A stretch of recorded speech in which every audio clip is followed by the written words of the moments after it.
Mind, and even HS2 and many others. So thank you, first of all, for coming.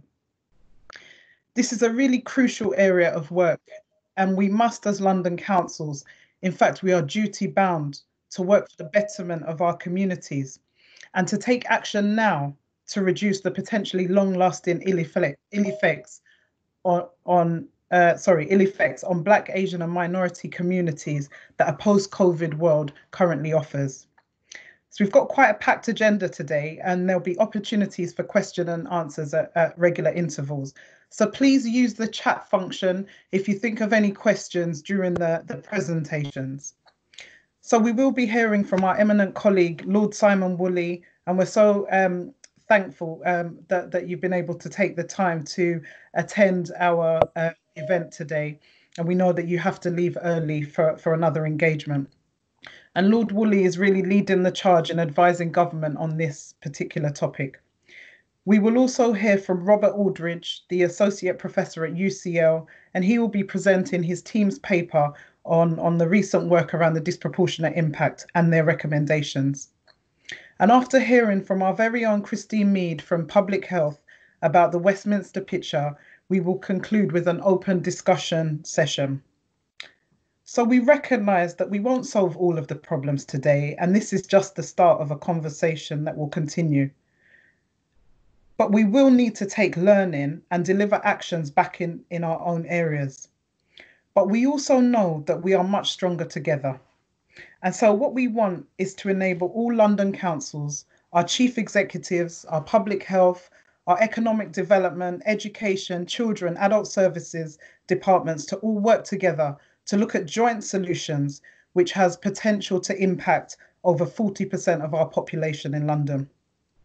We need to look at practical solutions to work better with our communities and facilitate a recovery from COVID that doesn't simply mean a return to what was before, but we take the opportunity that COVID has afforded us to rethink and become truly intentional to create vibrant and thriving communities. So I really hope that you will benefit and participate in this event.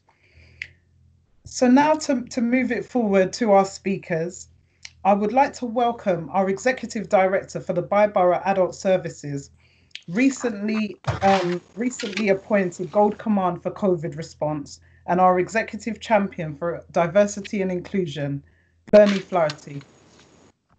Thank you, Serena, and welcome everyone. So may I just start by saying what a privilege it is to be talking to all of you today on this really critical area. I hope it will just be the start of a journey that we do go on together to highlight the issues that are impacting both our staff and our communities, and to do something about it together. So as an organisation in Westminster, our real tangible journey towards diversity and inclusion started probably just over 2 years ago, when our then new chief exec, Stuart Luck, who's to my left, and you'll be hearing from him later, acknowledged quite openly the inexcusable lack of BAME staff that were recognised here in senior leadership roles in our organisation. And he actually went on to highlight the related unacceptable ethnicity and gender pay gap. So in Westminster, as a result of this and other things, we are much more acutely recognise and embrace the significant benefits of to be reaped when we actually work together.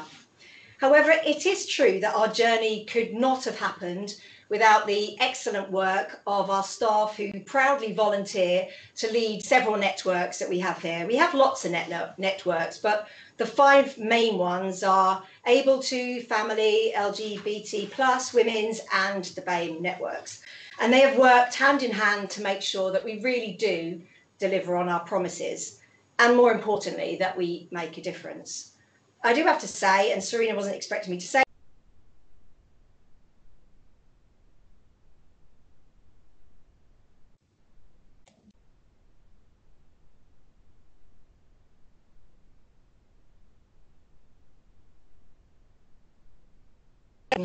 You were muted on the title. Somebody muted all. Is that the whole time? No, just from that first sentence. Okay, sorry about that, everyone. Really, it was just about Serena. I have you know, maybe she muted because she didn't like me talking about her, but actually it is really important to acknowledge the work that she and others have done. But she, as we know, set up this group today. So not only does she challenge us when we get it wrong, but she's at the front of the group leading the journey to help us make sure it's better. So we really do know how lucky we are. And having inspirational leaders is how we actually will take this forward. So I just want to give you an idea about some of the things that we do here in Westminster. So 3 main areas we launched back in April 2019.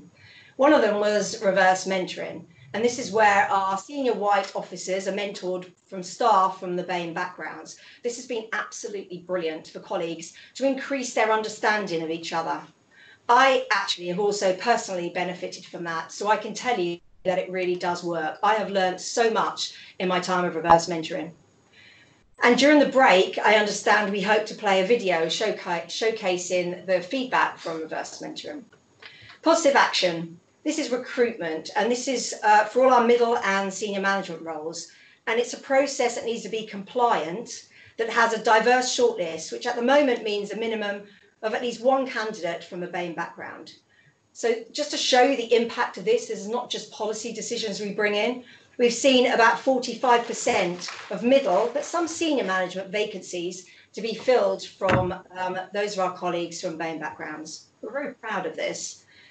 Also, we have diverse recruitment panels. So again, responding to research, we now ensure that we have a panel that reflects our staff group and the community of which we serve. Of course, that's right and fitting.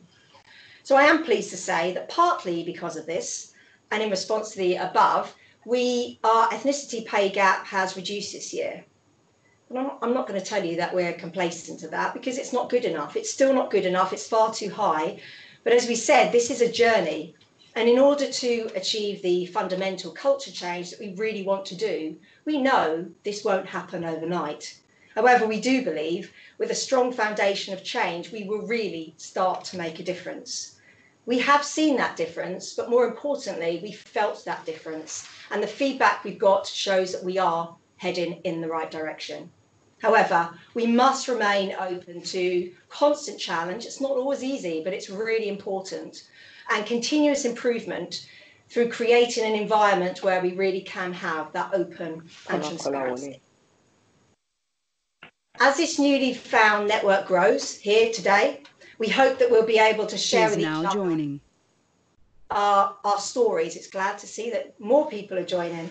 And we've certainly found in Westminster, through the stories that we hear from all our staff, that's how we actually improve. And so we'd very much like to share some of those stories with you, but also to hear some of your stories so that we can gain a picture across London. Today, though, is all about the disproportionate impact on our communities of this terrible disease and what we as local authorities and our partners can do to understand and action to make sure that particular communities aren't detrimentally impacted by this. We recognise, however, as Serena said at the beginning, this is not a simple story, and we will start hearing from colleagues and friends who've started the work to interrogate the causes and to look at some of the solutions. So only really by doing this together can we really become a true diverse and inclusive community. And as Serena said, and I always like to end with this, we are absolutely stronger together. Thank you all. Thank you. Oops, let me wait for my camera to kick back in. Thank you so much, Bernie, for helping to set the scene for today's event. Now, I just want to progress, and can I just remind those who have just joined the call, if you can just make sure that you're muted and your videos are off, that will be just really, really helpful in the progression of this event. Now, I just want to move forward to introduce our leader of the council. Let's make sure I get my slide up. Right, okay. Our leader of the council, who up until recently I worked quite closely with when she held the portfolio which included regeneration.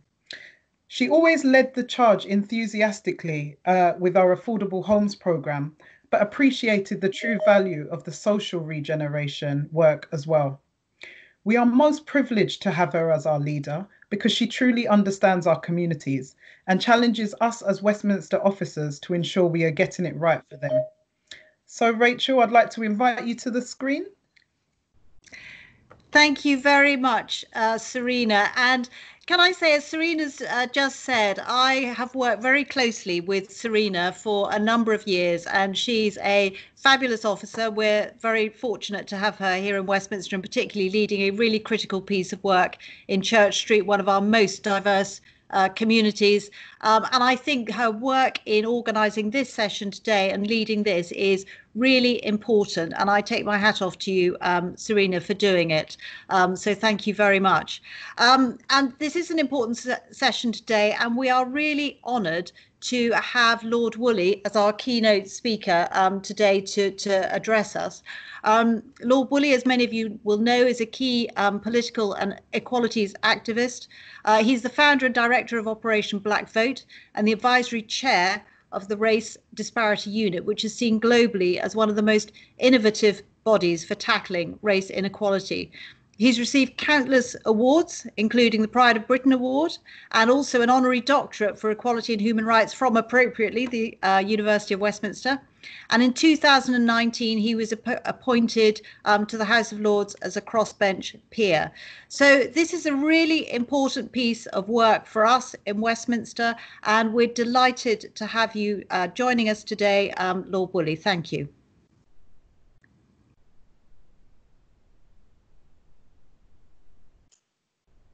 Thank you. Thank you very much. What a wonderful introduction. I'm a little bit embarrassed about that, but it's a lovely introduction. Actually, I want to begin by thanking Serena. Serena is an Operation Black Vote alumni. She came on one of our leadership projects, and we got in touch recently in which she said, Simon, I need your help, and I hope that you will join us for a conversation about COVID-19 and BAME communities. And I was almost taken aback and yes, Serena, let's do it. And I just thought I'd be speaking to about half a dozen people. Now, if I look to the left of my screen, to date, there's 172 people. Serena, what you have done here today is true leadership. And the timing could not be better, because as a nation, we face some real challenges. And I'm pleased that you've brought Rachel, the head of Westminster, other senior people, and people right across London, right across the 23 boroughs. Let me say this as a starting point, that people will look back, historians will look back at this moment, which has seen so much tragedy and heartbreak, and they will ask but one question. They will ask, what did we do? How did we respond? How did we respond to this most awful pandemic? I was looking at some of the heartbreaking stories today on the Guardian website about those that had lost their lives. I saw one story of two young women, twins, 37 years of age. They both caught the disease. One died, and then 3 days later, another died. And the caption underneath was they came into the world together and they wanted to leave together. And you know, these are the real stories behind the kaleidoscope of numbers that this disease has unfolded. And so I think it's incumbent on us to pay tribute to them, that we respond with true and fantastic leadership. A leadership that not only acknowledges the inequalities and the weaknesses in our society that this disease has laid bare, but has a response that says, out of something so awful, we pledge, we promise to build something very special. Out of something good comes something great. That can only happen by leadership. And I wish I could see all of you. I wish I could see all 172 of you and look at you one by one in the eyes. So imagine I'm looking at you right now. And it is a pledge and a plea for us to own the leadership space. You know, I'm hoping that this will be in many ways our, let me say, 1945 moment. When you consider what came out of the ashes of that terrible world war, was something that we celebrate so fantastically every Thursday at 8 o'clock, the National Health Service. And I'm guessing, as this is a BAME group, that many of the people in this group, their mothers or fathers or relatives, like my mother, came from the Caribbean to aid a broken Britain. And my mother worked as a nurse in the Leicester Royal Infirmary and gave her best years to the National Health Service to make it as one has described, the jewel in the nation's crown. But we need a 1945 moment, and that will come from you. Our first starting point is to be honest, is to see what this disease has laid bare. Let me say this as another starting point. This disease does not target race. I did hear one minister say that the disease is racist. With all due respect, no, it isn't.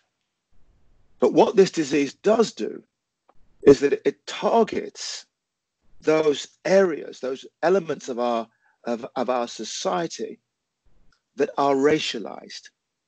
Now, what do I mean by those areas that are racialized? Well, let's take employment, for example. When we look at employment, we see a disproportionality of Black people unemployed and another level of disproportionality of our communities on low wage and or 0-hour contracts. What's been heartbreaking for me when I see this disease is that too many people have had an impossible choice. They have to go to endanger themselves and overexpose themselves to this virus in care homes or on the buses or as security guards or in shops, or not pay the rent or not put food on their table. And as such, they've risked their lives. And that's why, in part, we see a disproportionality of those frontline workers, predominantly BME, that have had to sacrifice their lives, and they shouldn't have done that.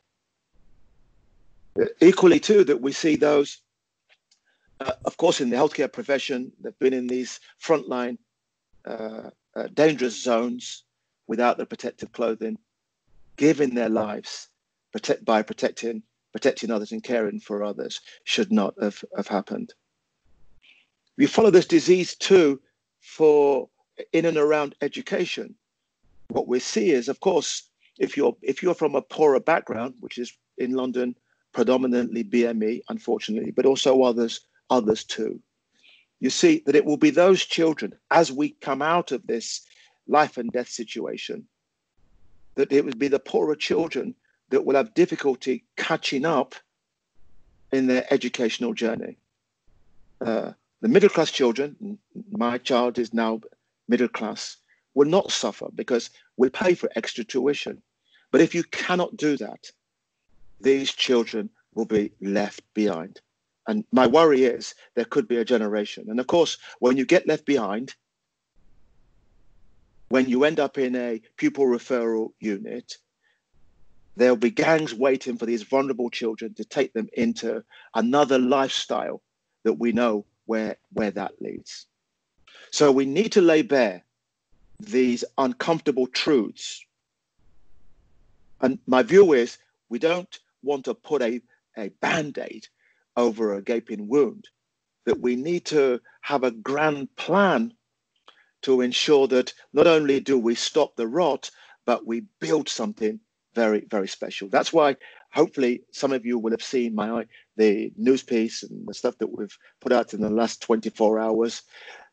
calling for a COVID-19 race equality strategy in the heart of the government, but also local authorities too.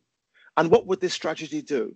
One, it would follow where the disease is telling us to look at: inequality in health, inequality in employment, inequality in housing, many other areas that this disease has laid bare, that has amplified the deep-seated inequalities, and demand of us what is our plan, not just for today, but for tomorrow and a generation ahead.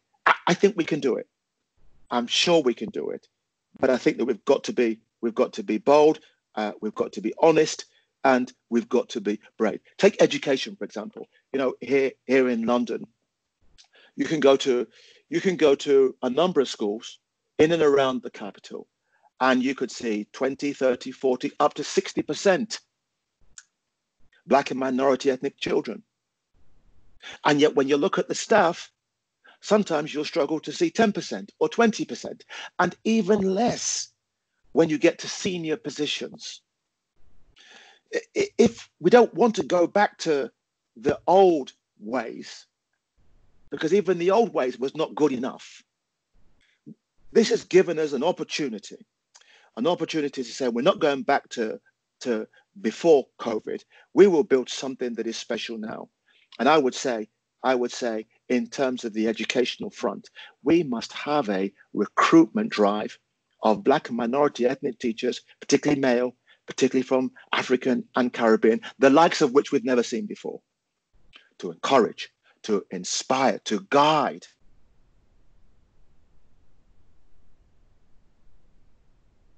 Let me just turn that off. To guide a generation, to inspire a generation that we will need as we come out of this. I want to see it in local government too. I wanted to see in local government a new generation of leaders like Serena. Think about what Serena's done. A lot of people in this space would say, okay, let me just get on with my work because I need to do it. And, you know, it's nice to be working from home, etc. No, not this sister. This sister said, I want the biggest network event. I think this is probably one of the biggest network events that we've seen in local authorities during this COVID session, done by this woman who has leadership qualities.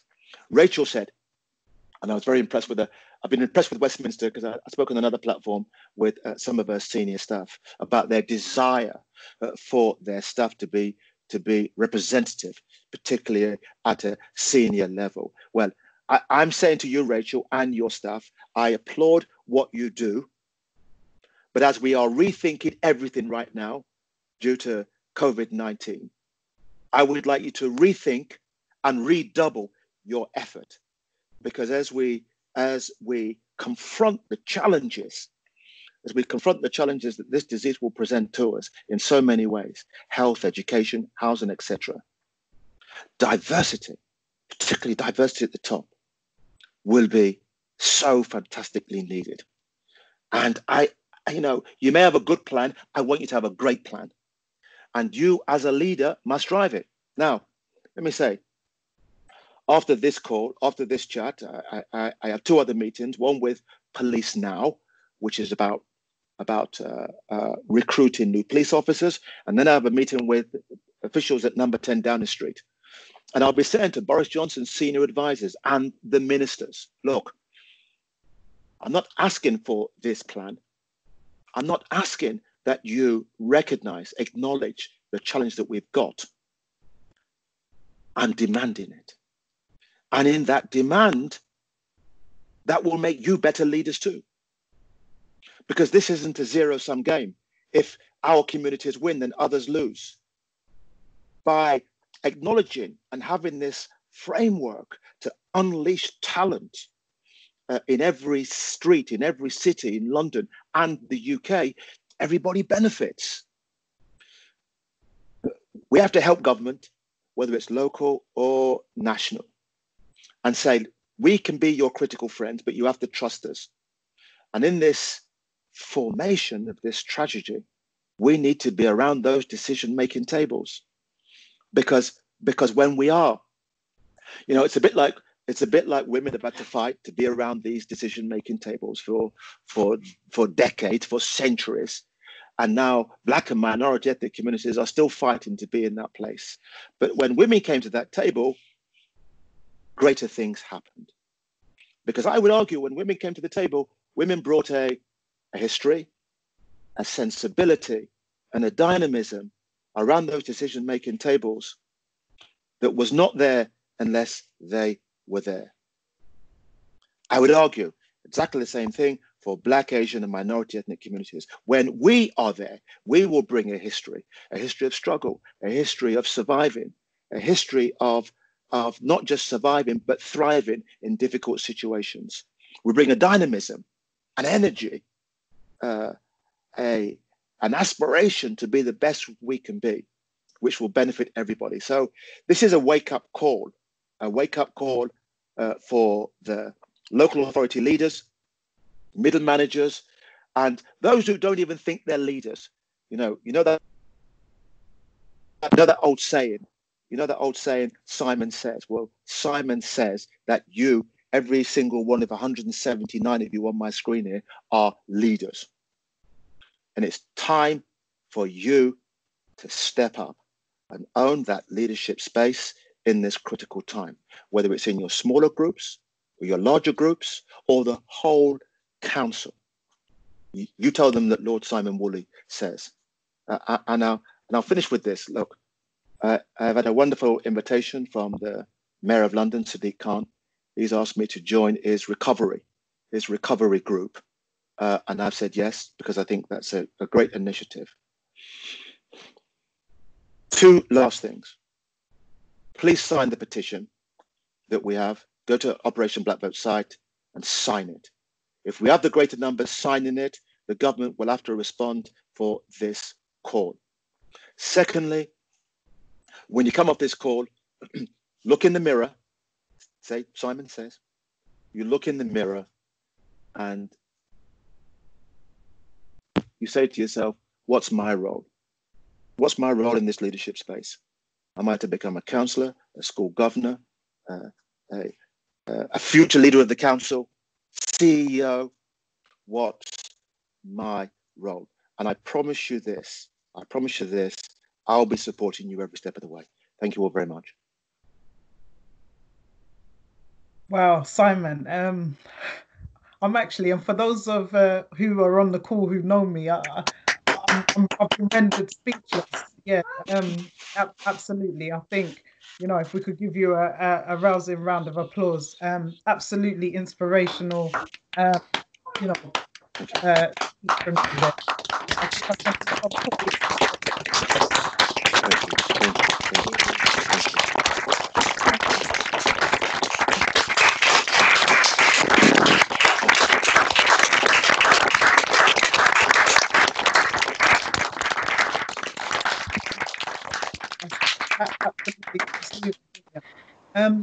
So colleagues, now I just really wanted to open the floor. Lord Woolley has to leave us soon, but I just wanted to bring in, if colleagues have questions, for colleagues of mine who are monitoring the chat, are there any questions in the chat so far?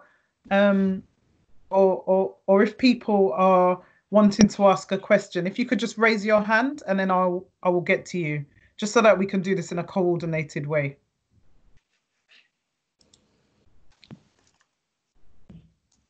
Louisa, any questions in the chat so far? Not so far. Okay. Should we go to Terry Lewis? If you'd just like to unmute and if you want to share your video. Yeah, I've unmuted. Good afternoon, everybody. I just want to say, like, I disagree with one of the points that you made, right? And it's not that I believe that COVID-19 is a racist virus, but I don't think enough information was given to people of Black and ethnic minority, because I'm a survivor of cancer.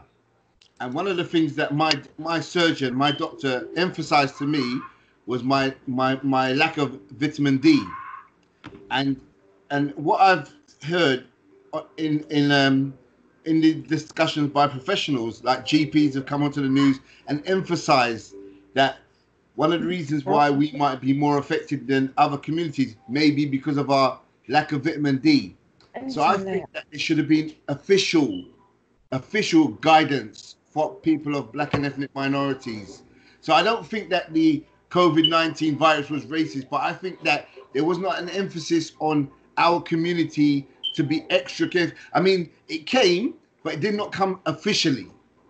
And I would have liked you to have said that or acknowledged that. It's not a criticism of you, but it's I think that we was kind of like left to get on with it for ourselves, where everybody would emphasize wash your hands and social distancing. I think because if you notice that it's affecting one community more, you're supposed to kind of like maybe offer official guidance. And like I said to you already, when I was going for my cancer treatment, that was one of the things that the doctors was emphasizing to me, that, you know, historically your community suffers from a lack of vitamin D, so you need to be up on your supplements and whatever and eat good and healthy. And I think that there was that element was missing from the official guidance. I hear you, brother. And of course, you know, some of these things, you can have an accumulative effect. And so some of the big areas, of course, is type 2 diabetes. If you're African and Caribbean, you're twice as likely to have type 2 diabetes. If you're Asian, I think it's even 6 times.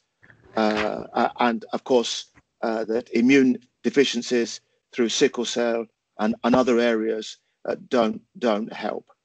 And so it becomes an accumulative effect. I would argue that when you look at those that have died and where they have died, the biggest factor is the overexposure from individuals to the disease, the overexposure. Yeah, so if you're a care worker, as I said, you're probably going on the public transport and then to your workplace, and then you're in that vacuum bubble.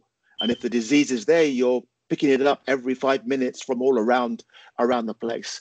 Same with the hospitals too. And we've seen it in those cruise ships. Once it's in that hermetically sealed bubble, it's very difficult to avoid it. But of course, that's the general thing. And then you might have other layers, accumulative layers, that make it that much worse. But one of the things that I adamantly refuse, push back on, and that is this, that I will not let government or anybody else blame us, in effect, for dying in greater numbers. Well, I'm sorry, you're dying in greater numbers. It's your own fault because you have low immune system or the cultural practices or how you live. No, it isn't. These might be minor factors, but the main factors are the overexposure, particularly without the protective clothing. So I hear you, brother. I hear you, but I will not allow anyone to begin that genetical argument, that genetics, that we're dying because of the color of our skin. The other factors, of course, that we ought to raise with this is that in the Caribbean, they have the same genetics and et cetera, et cetera. They're doing pretty well because of how they've dealt with the disease. Some countries in Africa too. So yes, there's a point, but let's not overplay it. Okay. All right. Thank you very much. Thank you very much for the question and the response there. Sharma, shall I just move to you, Sharma? You wanted to bring in some questions? Yeah, I just wanted to let you know that Robert has offered to cover some of the vitamin D in his talk, because that's an area that he knows about. Would you like me to read a couple of the other questions that are on there? Please, yeah. So Fazana Ahmed has asked, a third of the proportion of the staff at my local authority are BAME and 2/3 are frontline. The majority of these are also local residents. With the impending financial situation for local authorities, I'm concerned that any staff cuts will hit BAME communities across councils much harder. How can we make sure that this doesn't happen? Yeah, let me go straight to that one. This is why you need a strategy. What you've done is that you've outlined a greater impact on communities because of X, Y, and Z. So one, you acknowledge it. You bring the leaders around the table and you say, what is our plan? What is our plan to, at the very least, mitigate and at best ensure there is no disproportionate impact on those communities? Thank you there, Lord Woolley. Sharma, did you want to bring in some more, or is Louisa there to bring in? I've got a couple more I can read. So yeah, we've got one from please, Karen. yeah.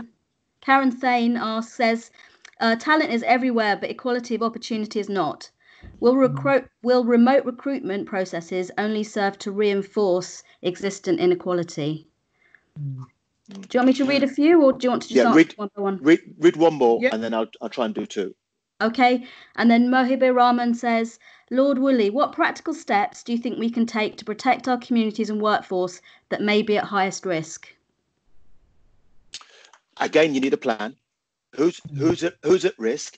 Who's at risk? Whatever underlying health elements there are, and have a plan to ensure that they are taken away and or protected. Let's not just cross our fingers and hope for the best. But in terms of how we come out of this, you're right. In my maiden speech at the House of Lords, I passionately said that I strongly believe there is talent in every street, in every city, in every corner of our United Kingdom. Our challenge is that to ensure they have pathways to fulfill their potential.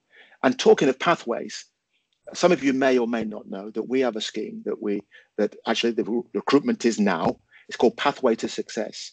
It's a week's residential at one of the best universities in the world, Oxford, Magdalen College. And it's for BME senior leaders. So it's a high-end senior leadership course with the best professors and political thinkers and senior politicians. Go on our site, it's there. I would hope that some of the 176 people will join that scheme. There's 30 places for this high-end senior leadership. The second thing is that I know Westminster's here, and I may, with your help, Serena, beat a path to the leader's door, because each local authority can have their own leadership project, and we often help with local authorities where we take people inside the council and outside on a leadership journey, because without that succession planning, you're never going to fantastically change who's at the top. I would like to do it with Rachel and Westminster and other local authorities. It's no longer suffice to cross your fingers. You have a grand plan. You have good people around the table. And my view is this: great things happen. Brilliant. Hey, Serena. We've got a couple more questions come up. Okay, look, Louisa, if you could maybe get one more question in. I'm just kind of conscious of the time. And as you all are aware, I'm not very great on time management, so I'm trying to change. So, this is me now. That's fine. Okay, so from Mandy in Redbridge, we have, what conversation is happening with leadership to ask why BME communities have been most hit, and is this because the decision makers are not representative? Who is leading this across London? And there's loads of other comments and questions coming through, so I think we could try and get those through to Lord Woolley at a later date. Serena? Okay, let me say this, that it's very difficult for leaders in local authorities and national government to say, actually, what this disease has done is it's exposed and amplified some deep-seated inequalities that we have in our area. I mean, it's very tough to say that. When I worked with the former Prime Minister Theresa May, we used to have these honest conversations, and I said to her, look, you're the leader of this country. You need to say honestly to a nation that by going on this journey, you will lay bare some uncomfortable truths. But having made that step, then you can properly fix it. And one, we've seen the disproportionate deaths. Two, we've seen that those that will be more likely to be unemployed and in poorer housing. So we can either put our heads in the sand and pretend it's not there, or we can be the leaders that we want to be and say, I'm going to fix this. And I'm going to fix it not just for today, but for a generation ahead. It's within our grasp. Serena, I'm going to my other meetings, but you've started something. You need to own your leadership space as a strong, dynamic Black woman, and others too, Black and white. Go on this journey, build your framework, make your goals, bring others along. And, let's meet in a month's time again and see what that framework looks like, because this is our time. It really, really is our time. But you can't just get excited for an afternoon and then go back to the old. You've got to set it up and see how you build those blocks, and then you build something special. And that's what we've been trying to do at Operation Blackbird. So, Serena, I had no idea you would have 180 people that I would speak into. When I saw the numbers rise, I went on and put my jacket on. I thought I need to respect you and respect this audience. I got my best jacket on. I hope you can see. And I can't see you, but I can feel the energy. Put it out on Twitter that you're part of a big, what we'll do in the next days and weeks ahead. We'll begin to formulate a new social and racial contract for a society that unleashes talent and affords equality of opportunity. That's what we've started today, Serena. That's on your watch. So thank you for giving me this very special space. I hope you enjoy the rest of the afternoon, and I look forward to engaging with you again sometime soon. Thank you so much, Simon. Really, thank you. Yeah, I think.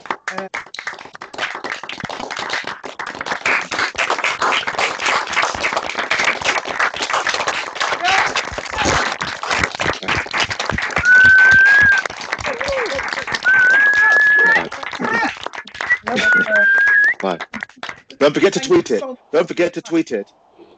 And sign the petition. Thank you so much for your time. Thank you. Bye-bye. Okay, take care, Simon. Right. Okay. So I think I've got all out of sorts now. What a truly wonderful speech. Really a call to action for all of us there. So great hearing from Simon there. And actually, as he mentioned, sort of like coming back in a month's time, I think we should absolutely take him and his colleagues in the race disparity unit up on that. Sorry, colleagues, can I just ask you to put your mute your microphones, please? Okay, so as we're moving on, let me just consult my agenda. Right, that's great. And we are still on time. I know Bernard's going to be really happy that I've been able to keep to time so far. I don't know who was worried. So now we're going to move on to a presentation from Robert Aldridge. And Robert is an associate professor and Wellcome Trust Clinical Research Career Development Fellow at the Institute of Health Informatics, University College London. And Robert and his team have they've done some work around the topic of disproportionate impact of COVID on communities. And Robert now is going to present his findings and his recommendations for us to consider. Rob, are you happy to share your screen, or do you want me to? Yeah, I'll try it. I don't know how I've been dropping off during the call. Can you hear me okay now? Yes, we can hear you. Yep. Great. So let me try and share my screen and see if this works. If you can. No, it's already failed. Maybe you should do it. Maybe okay, if you've got the presentation. Yes. I think Let me just get to the appropriate slide. Here we are. So, okay. In my screen.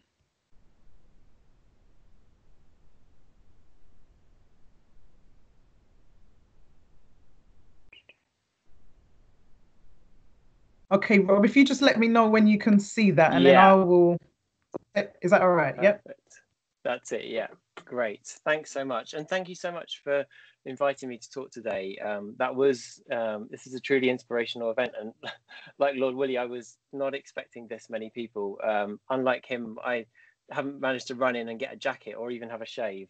So apologies for my slightly academic and scruffy look in comparison to Lord Woolley. But hopefully I can back up some of the comments that he made. Actually, it was a really inspirational speech, and actually a lot of what he said aligns with what I'm hoping to talk about now, and to give some of the underlying evidence as to some of the comments that he was making. And I think he made extremely important points.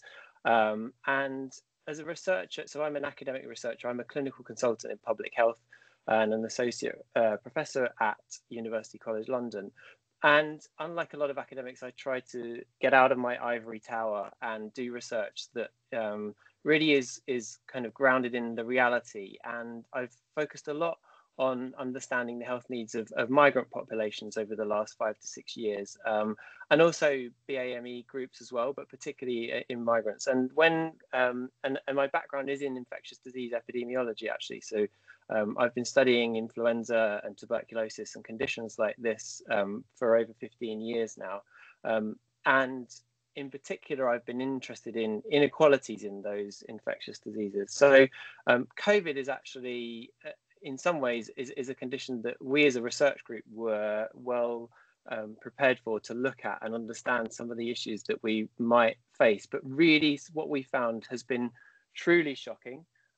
And our sort of very small contribution to and our leadership, to use the same words as Lord Woolley, is really to shine a light on this issue, to provide you with the data that will enable you and policymakers to kind of make the change and lead in this area. And I'm going to show you some of the data and the evidence that we've been generating, but in line with that that ethos that we have of trying to use data to make a difference, I'll conclude the talk with some of the actions that we think can be taken now to really start to shift the dial and start to try and reduce these really shocking outcomes that we're seeing.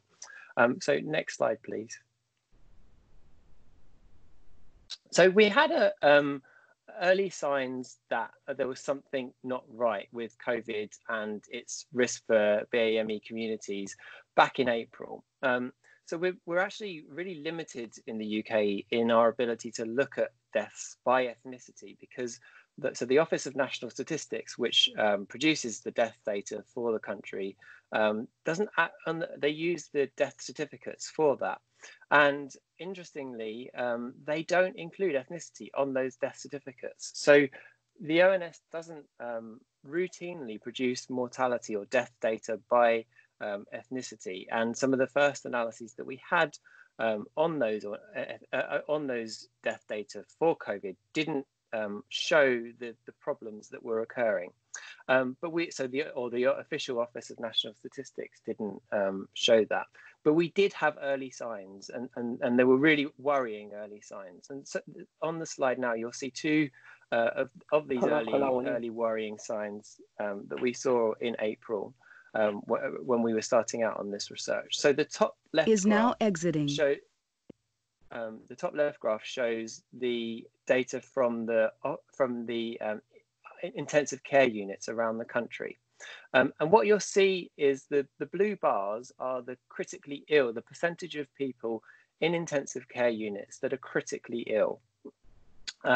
So that if we just look at the first column, people of white ethnic background made up about 67% of intensive care admissions, whereas in the local areas that they were coming from, they represented 77%.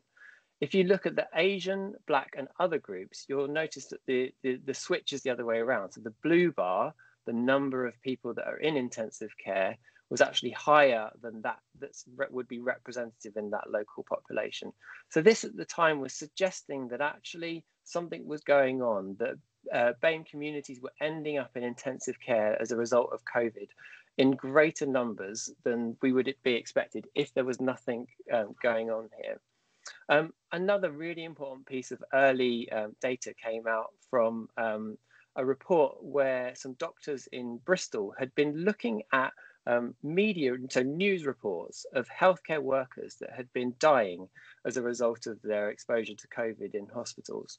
And they found that 63% of the deaths that were occurring in healthcare workers, so this is doctors, nurses, and other healthcare staff within hospitals, 63% of those deaths were from BAME communities. So that's a very high number. It's much higher than you would expect in terms of the proportion of staff that are from BAME communities that are working in hospitals. So we had at that time an early signal that something was going on. There was data from the US that also showed that there was potentially a problem. And we were really worried about this. But at that time, we didn't have any routine statistics from the Office of National Statistics or from the NHS that really gave us the size of the problem. Serena, next slide, please.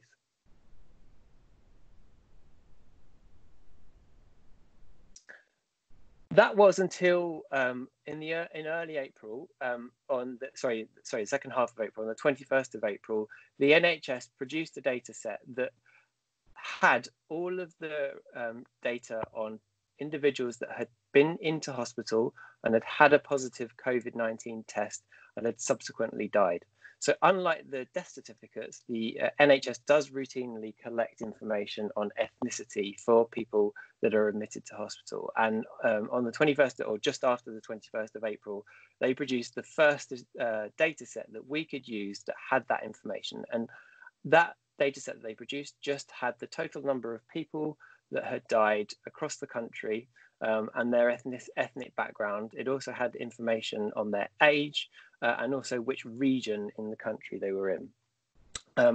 And so we took that data set and very quickly did what's actually a really simple analysis. It's not very difficult at all to do, but we did an analysis that took the death data from the NHS and by ethnic group and compared the number of deaths by ethnic group after we had accounted for differences in age and geographical region.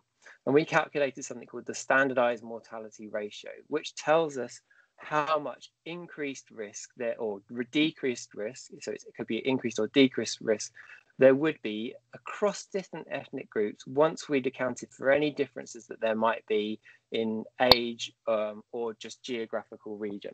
And so that's important. So for example, I think Lord Woolley earlier talked about the fact that actually in London, where we were seeing a lot of the early cases, so the early COVID outbreaks were occurring at a much higher rate in London. And at the time before we had this data, we were seeing this information from intensive care, and we weren't entirely sure whether the greater proportion of cases in COVID might be just because of where the outbreaks were occurring. So by looking at geographical region, we were and accounting for that within this increased risk of death analysis, we were able to say, was that difference just because of where the cases were occurring, or was it actually something else going on, and were there increased risk in ethnic minority populations? Next slide, please, Serena. And this is what we found, and we were really truly shocked at this result. So I'll just take a few moments to kind of talk you through what we see here on this graph. On the left-hand side, there's the standardized mortality ratio, so that's the SMR, and what we're comparing each ethnic group to is the general population rate of death due to COVID. So a number of 1 means that there was essentially the deaths due to COVID are exactly the same as you would expect in the general population rate. So in green, in the dark green, we have deaths for Asian minority ethnic groups, and the dark green color is just once we account for differences in age, and then the slightly lighter green is after we've adjusted for the different geographical regions where we find those ethnic minority groups. And you'll see that we've got Chinese, Bangladeshi, Asian other, Pakistani, and Indian. And then in orange, we've got Black other, Black African, Black Caribbean, and then total Black. And what you'll see is that there is a truly shocking increased risk of mortality by ethnic group across the different ethnic groups. And that increased risk of death stays increased after we've adjusted for the differences in age group, and also after we've accounted for where they are geographically located in the country. So we use quite broad geographical regions. We were only able to get the data by the nine official regions that the Office of National Statistics used, but it did make a difference. It reduced it. So it showed that actually geographical region played some part in that increased risk, but it wasn't all there. And so there was still a really high increased risk. You'll notice if we move over to the right-hand side, you'll see that white Irish and white British are at lower risk of mortality. So for these populations, we see that compared to the population average, they had a lower risk of dying as a result of COVID, even after we'd accounted for geographical region. Now, somebody asked a really good question earlier about vitamin D and its particular impact on that. And there's one data point on this graph that suggests that if there is a role for vitamin D, and I think there could possibly be a small role, if there is a risk, it's going to be fairly minor, because you'll notice that the white other group has actually got an increased risk of mortality from COVID-19. And this white other group includes the large number of people that are within that group are likely to come from Eastern Europe. And if we were to be seeing, if we thought the vitamin D was a really important factor, you would be unlikely to see this increased risk group. And also, it's unlikely that you would see it across all of the ethnicities that we're seeing in this figure. So I'm not saying that vitamin D is not going to be playing a role at all. And that, in fact, Public Health England has recommended that everyone should be, regardless of this, we should be taking vitamin D supplementations if you're at risk of vitamin D, low levels of vitamin D. But we think that it's unlikely to play a major role. And I would echo Lord Woolley's really important point that I don't think, again, I think we should really I think genetics is going to play virtually no role in this at all. And that's by virtue of the fact that on this graph, again, you'll see that there is an increased risk across all of these different ethnic minority groups. And if genetics was to be playing an important role in this, you would not see that. Okay. And I think vitamin D's role, if it has one, is likely to be small. And I don't think genetics is likely to play much of a role either. Next slide, please. So we just did one study, and then actually the same day, but later in the evening, the Office of National Statistics also produced their results. So at the time we were busily doing our analysis, and we didn't think ONS would be able to do anything, but they were actually able to take the death records and link it to the census data from 2011. So they took people's records who were dying from COVID and linked it to the death data link it to the 2011 census. And they found exactly the same results that we did, essentially. So this figure here shows that the Black, Bangladeshi, Pakistani, Indian groups were at increased risk. So our results pretty much match theirs exactly. Next slide, please, Serena. I just realised I'm running over time, aren't I? This is another Office of National Statistics analysis. So we used really crude data from the NHS that it didn't have individual records. It had data from at a kind of aggregated level. The Office of National Statistics were able to use individual death records and account for exact geographical location. They were also able to account for deprivation of where someone was living, the household composition, and socioeconomic status and health status. So the different coloured bars on this show that if you account for differences across BAME groups and their ethnicity, their deprivation, their household composition, they are still at increased risk. But it does make a big difference. So the big jump down from the green bar to the orange bar on the right-hand side shows that whilst there is a big explanation as a result of deprivation of household composition and health status, but there still is a somewhat of an increased risk. Next slide, please. So we think that this is really important, and we think we must act now.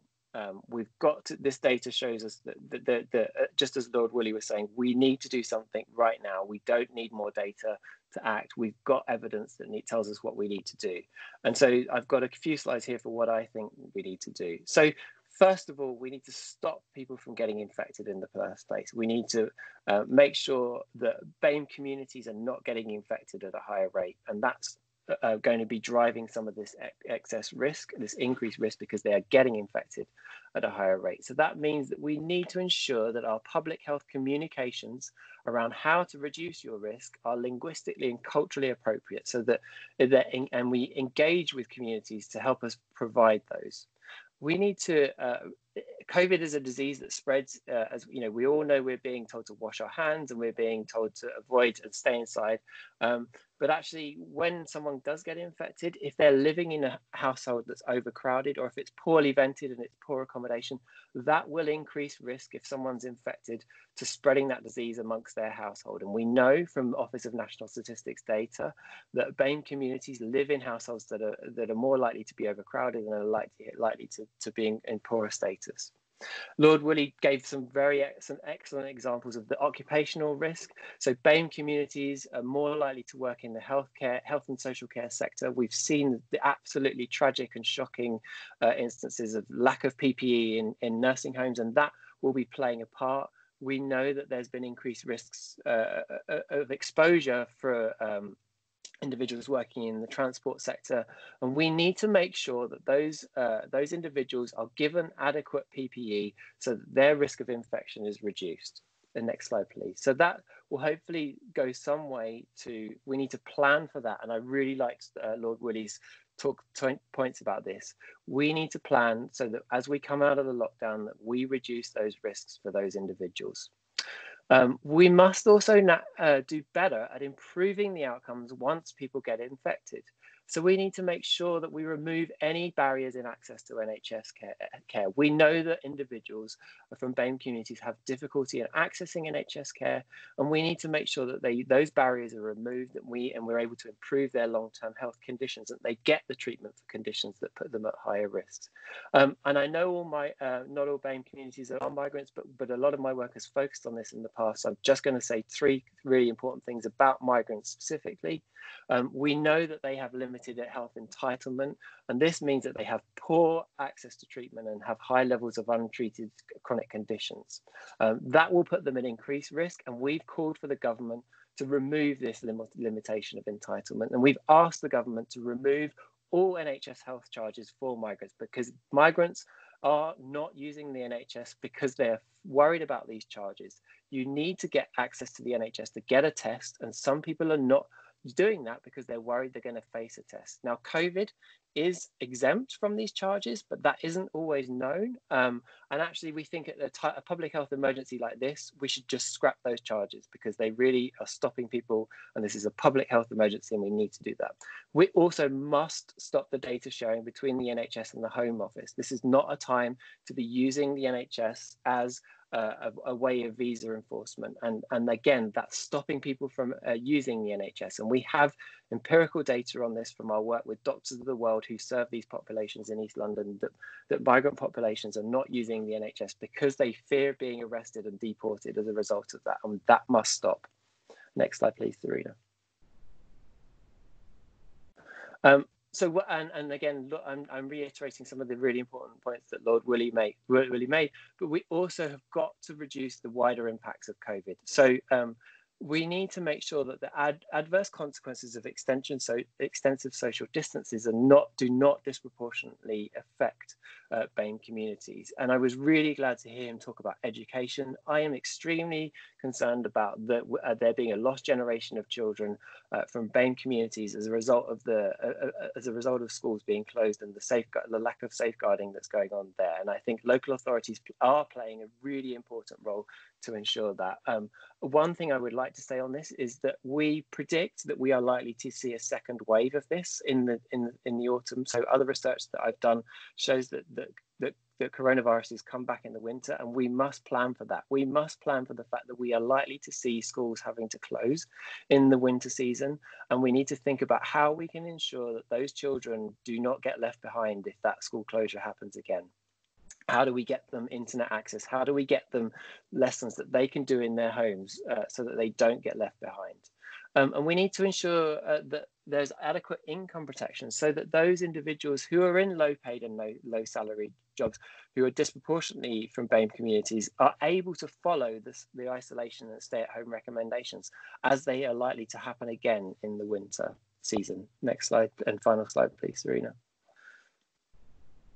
And again, I'm saying many of the things that Lord Woolley said, but I think this is an opportunity for us to make a difference going forward. And what we are seeing now is unacceptable differences that are an extreme example of the long-standing inequities that are affecting BAME communities in our society.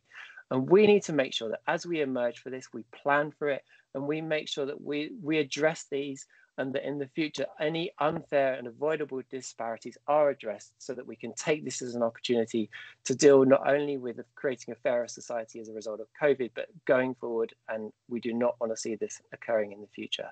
Thank you very much.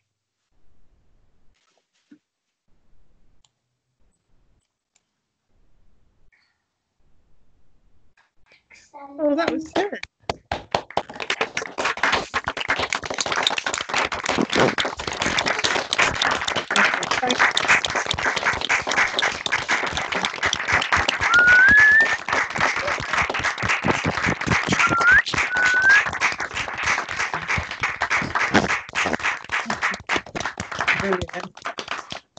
Thank you very much, Rob. Thank you very much, Rob, for a very detailed and informative presentation there. And I think really quite useful to see, you know, kind of few points that you made. You know, we don't need any more data. We need to act now. And I think that's really come through quite strongly from both the presentations. And also that there's clear actions we need to take now, right now, you know, within the next few weeks or months, but then also looking to that future where, you know, to kind of stave off some of those ill effects of COVID. So thank you so much.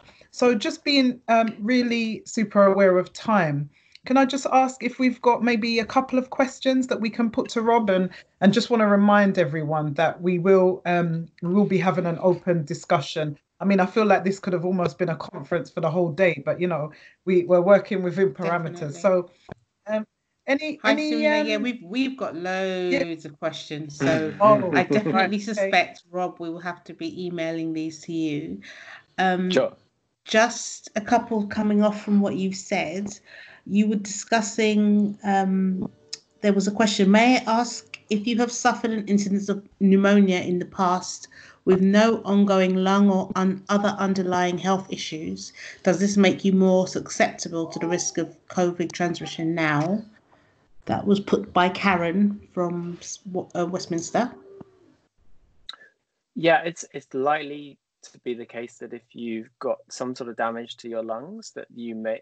I think we don't have the honest answer is that we don't have very good data on that right now. We're still, you know, this is an infection that we didn't even know existed back in January, and we're working hard on understanding that. I don't think we've got really detailed data that could answer that question, but my thought would be that yes, that if there's some kind of damage to your lungs, that your lungs are going to struggle with the infection if they do get infected. But I think we don't know the exact situations in which diseases and what sort of levels of damage are important right now. But lots of teams around the country are working on exactly that question. Thank you. And another one, Louisa? Yeah, so we have a question from Julia Powell. She said, white other will also include people from the Jewish community. In Barnet, with its large Jewish community, we have noticed a high mortality rate amongst older Jewish people as well. And she's asked, would it be possible to interrogate the white other category going forward? Yeah, I think it's a really important point. And so the reason we didn't do that in this is we just didn't have the data. So the white other we just had to work with what we could. But that's a really important priority way of bringing that forward, and we plan to do exactly that as the data come out.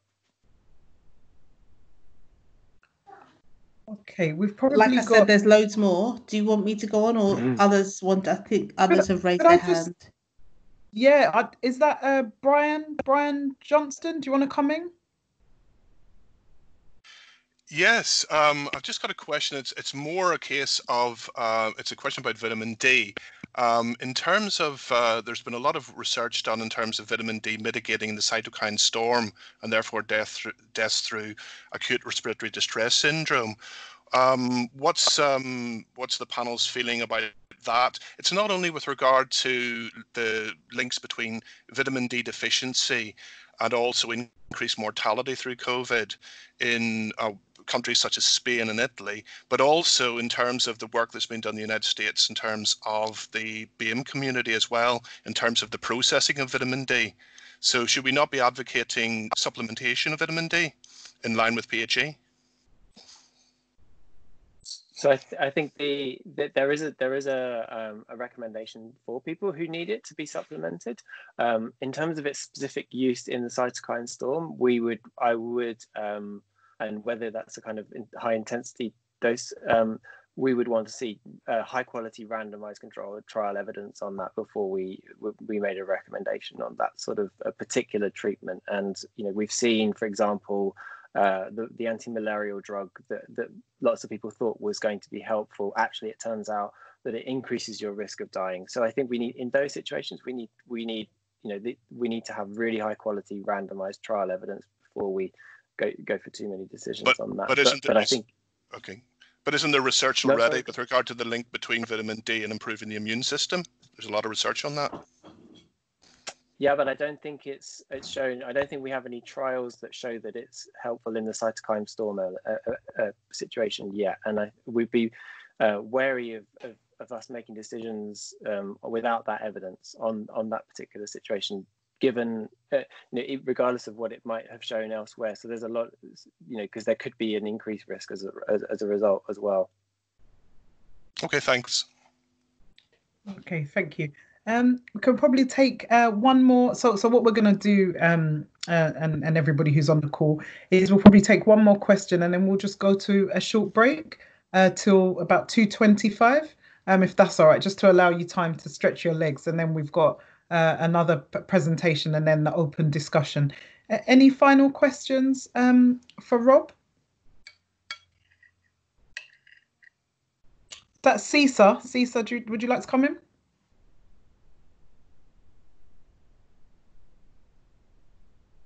You're going to unmute, Cesar. Hi, thanks, Rob. Just picking up on one of the points that you raised regarding the exemption of the COVID conditions. It's the first time that I've heard. I don't know if anyone knows it. And how is that supposed to work? Because most of the time when people get it, no one really knows they've got it, and you couldn't report to the doctor. So how is it supposed to work? Yeah, it's exactly what I'm worried about. So the way it should work is that someone who's not eligible for NHS care and would be charged turns up at an A&E department or a GP, for example. They get a test, and if that test shows that what they sought the healthcare for was that they had COVID, they would then be exempt from any charges as a result of that COVID infection. But I think you were alluding to the point here. COVID comes, it's one of those diseases that when I was at medical school, I'm sure this is going to be one of those situations where it can present. We're learning so much about it, and it seems to present in so many different ways. And so many people may not have the classic kind of cough or fever or loss of smell. There are people that have got unusual stomach upsets, for example. We're seeing a lot of, I think we're going to see more on that. And we're worried, I'm particularly worried that people may have COVID and are not seeking care because they don't have classic, they don't meet the classic definition and are not getting tested. And you need to have that positive test result to be then exempted from the care. And I think that's from a public health point of view, we want everyone to be seeking care regardless of whether they think that, and then getting tested and not having to worry about the charges. Does that answer your question? Yes, yes, it does. Yeah, thank you. And just finally, Rob, just before we finish, you know, you mentioned that one of your action points was to kind of sever the ties between NHS and the Home Office during this period of time. What, from your kind of evidence, how big of a deterrent is that for people to go along to their GPs? So I work very closely with the humanitarian and health organisation Doctors of the World, and they have a clinic in, they've just moved, they used to be in Bethnal Green and they're now out near the Olympics. They have a clinic that provides care to anyone, regardless of, you know, whether they're eligible for the NHS or not. And in the data that we analysed last year from people, every person they see, they ask them exactly this.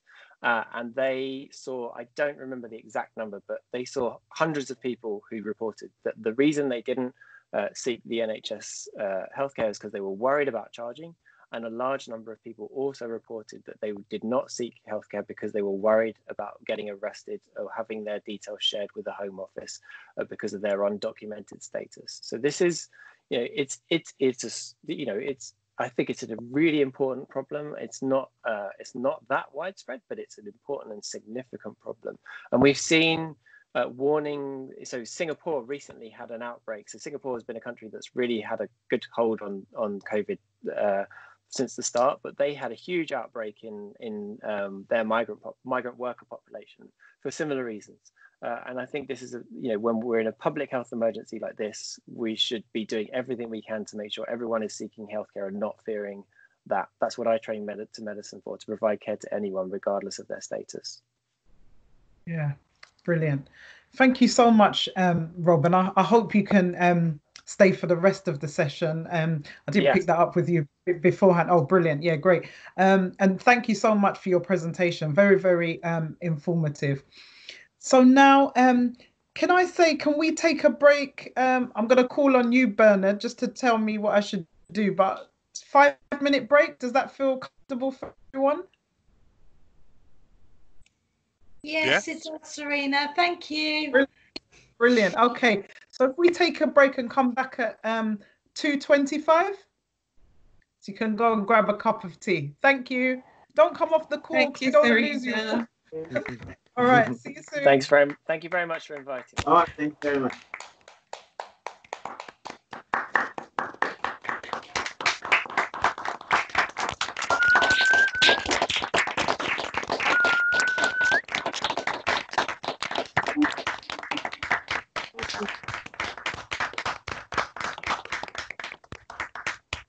Thanks, guys.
Okay, if we can just start to settle back in.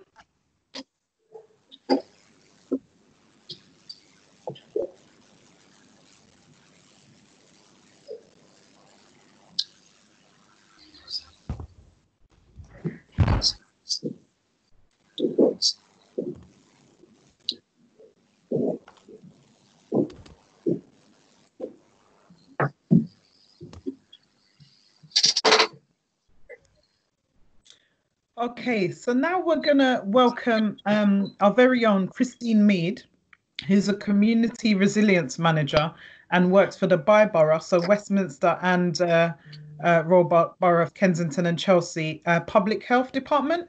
And Christine's going to speak to us about, give an overview of Westminster and COVID from a public health perspective. Just to make sure, there you are, Christine. Okay, handing over to you, Christine. Thanks, Serena. It's been a great session so far. I've got goosebumps literally all over me listening to this, and for two reasons. First of all, looking at the shocking disproportional impact on BAME communities. And secondly, goosebumps because if ever we had a time for collective action, it's now. And there's just so much possibility about what we can do if we can act together around this. Just a bit about myself. My whole background is in working with communities, and it's my background, it's my foreground, it's everything I care about. We have in Westminster, we have a really great diverse community. We have more than, I think it's 165 languages our children speak at home when they go home, and that's probably our greatest strength and our greatest resource as a borough, and where we look to find answers to these questions. Can you move on to the first slide, please?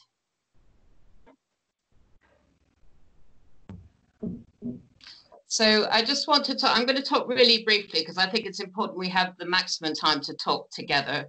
I want to talk about the 4 waves, how we're connecting with communities, how we understand attitudes, our challenges in communicating the data, and what we think the opportunities are. And this follows on really well from what Rob has been talking about. The next slide, please. So I don't know how many will have seen this slide before. We're talking now, and we're in now the first wave, and looking at the impact of mortality across the whole population and the disproportionate impact on BAME communities, but also really on older people and on men. And that's what we're experiencing now and thinking about now. But there are a number of other waves of the health impacts we're thinking about across public health. So the impact on people who haven't gone in, who have had urgent conditions and haven't had treatment, that's a second wave. The impact of those who have interrupted care in chronic conditions, that's the third wave. And then the fourth wave, which is kind of the biggest and longest lasting wave, is the impact, the economic impact and the mental health impact. And that's a really important one. And in each of these waves, I think it's important we think really particularly about impact on BAME communities across it. So as we take our actions and as we kind of go into recovery, we're thinking about all these different elements and not just the COVID elements. Can we move on to the next slide?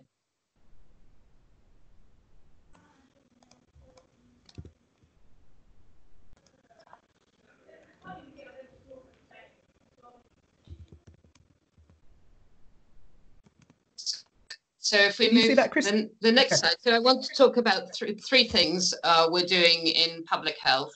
And the first one is really connecting strongly with our communities. And it's not just public health, obviously across the whole council, we're doing this. But the connecting with the communities is kind of the foundation of everything, how we're working together on this. And it's based on the existing relationships we have with our community groups and with faith leaders, but also a particular program we've had in public health, a community champions program, which is a program based on housing estates where people who are interested in improving the health of themselves, their family, their neighbours, get involved in projects that they decide. And this group of champions we have now in different neighbourhoods across the borough have been a fabulous resource for us, just sharing their intelligence with us about what's happening, what the issues are, what they're facing, and particularly feeding back really quickly around the challenges of sharing one phone and having 4 children needing to do homework. That kind of thing just comes in very quickly, and then we can think together about what to do about it. So building on our links with our existing community groups, we have set up a weekly voluntary sector community intelligence forum, and that's really how we're trying to change and develop and grow the way we work in partnership together with our voluntary sector. So we bring people together, we share different themes, how we're doing around food, what's happening around mental health, how people are thinking of coming out of lockdown, how that impacts on organizations, what's happening with staff, what's happening with service users of the different organizations. And what we're developing in there is a way to talk and think together, very much like this forum, I think. Just how can we not present issues, but think, if this is the issue, what can we do about it? Who already knows what we can do, and how can we develop that further? What collective action can we take? The other thing we do is record the community intelligence and respond to it. And we have a massive log of every concern that's been raised from whatever corner, questions people have asked about COVID and other services. We get very quick information from our local communities about what's being shared on WhatsApp groups, on radio stations, on different messages, so we can know if we respond to it or not, how we can correct any misinformation if that's possible. And then we get just some really brilliant ideas from people who said, why don't we do this? And everybody says, yes, that's the answer. So having that very quick response of community intelligence helps us to move forward and to take quick actions. And then we've kind of linked that up, working together across the council through the Westminster Connects programme. And that's a way where we've been able to link the community needs directly with resources of people who want to volunteer and resources across businesses who said, we want to contribute, we want to help. And so if the food bank has grown in use from 200 people using it to 1,200 people using it, and they need a refrigerated truck, then we've been able to connect them with a company who can pay for the rent of a refrigerated truck and do that kind of problem solving and putting together resources really quickly. So I think we're in a really fluid and growing time of how we connect across the whole community, people who work in Westminster, people who live there, those of us working in the statutory sector. How do we connect all those resources together quite quickly and fluidly? And now the next slide. So one area is in connecting with communities. Another area is in understanding attitudes, and that's really been helped a lot by the BAME network, staff network and steering group, and working with Serena.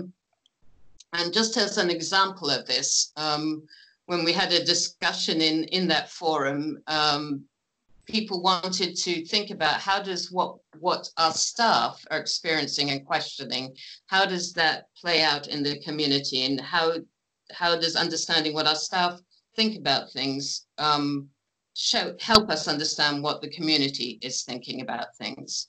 And so when the contact tracing app was first trialed in the Isle of Wight, we wanted to understand how it would be received in our local communities, and really thinking we can see the disproportionate impact on BAME communities of COVID-19.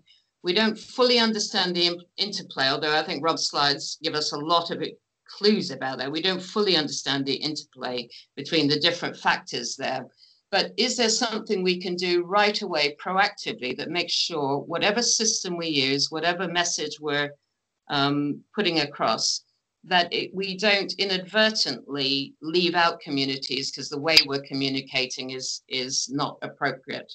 So we did a very quick survey at Serena and the steering group suggestion of our communities and of our BAME staff network and also our disability staff network. We did a very quick survey on people's attitudes to the contact tracing app. And it went out for 3 days and it asked 2 questions. Would you download the app? And if not, why not? With a list of reasons. We were really encouraged. We got 550 responses. People said 72% said they would download it. There was an equal percentage between BAME communities and white communities around the percentages that would download it. But the app told us many useful communication ideas really around why people would not, the group who wouldn't download it, 28%, still a significant group, why they wouldn't. Most of them were to do with privacy issues and government having data and government having contacts. A good number were to do with no real information about what that contact data would be used for. And then some very specific information about some small groups of people fearing that because of the app, they would be forced to go to work, stopped from going to work, or would be targeted because of their ethnicity. So it allows us to, having that information before we really launch the test and trace method now, helps us to think about what are the messages we need to be communicating locally. The other thing it helped us do was that it showed us from who responded to this survey. It showed us particular communities where we had lower response rates, and therefore sending an email around, an email survey, an online thing isn't the best way of communicating with those communities.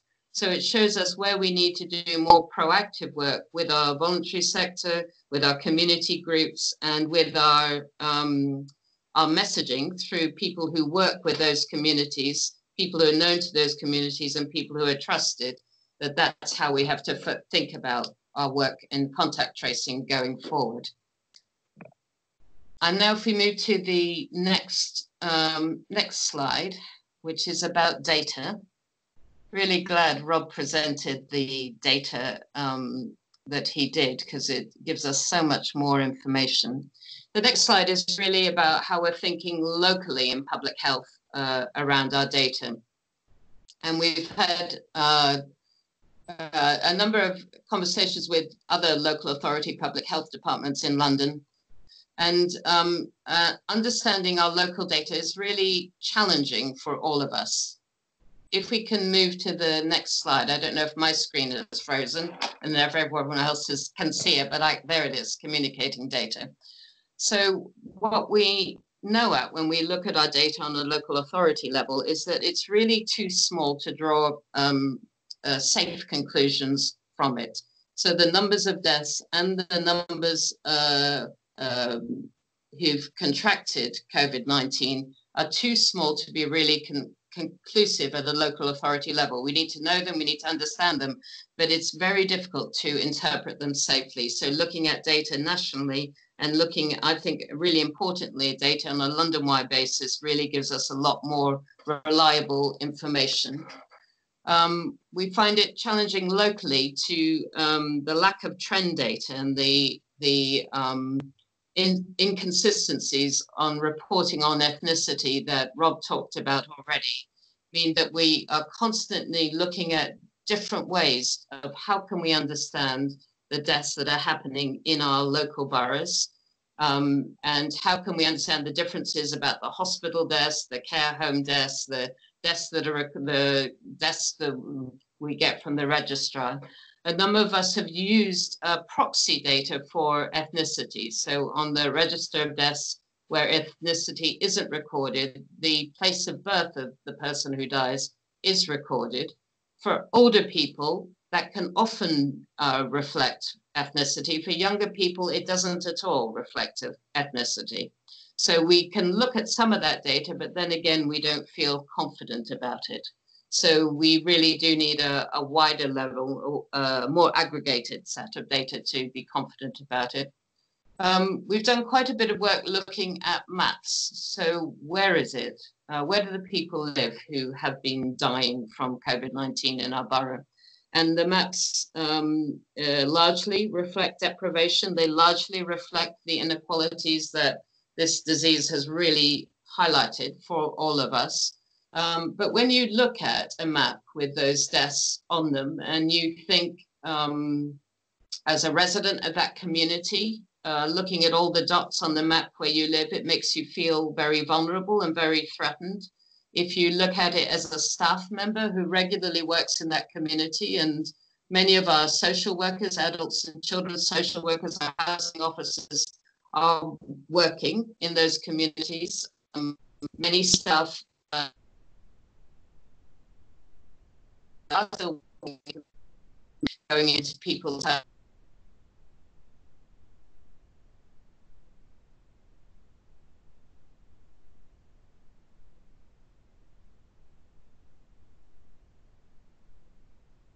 Christine, I'm gonna, there you are.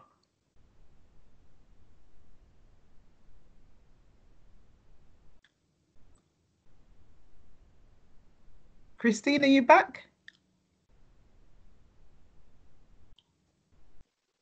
Okay, I think we may have lost Christine, but as you can see here, hopefully everyone has the slide entitled Opportunities on your screen. So just some points to think. Are you back, Christine? No? Yeah, I'm Okay. back. I can hear you. Oh, okay. So okay. last bit is so what we talked about was communities understanding attitudes of all our different communities and understanding data. I think what all of this gives us is opportunities, and this is really connecting, I think, with Rob's clear actions from the data. It's given us tremendous opportunities to think together about the implications of national and London-wide data. And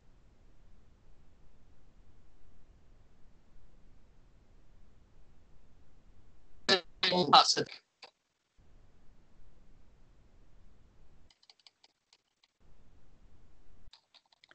Okay. Okay. So okay. I just disconnected and reconnected. Hopefully I'm still there. Yes, you are. Why don't you?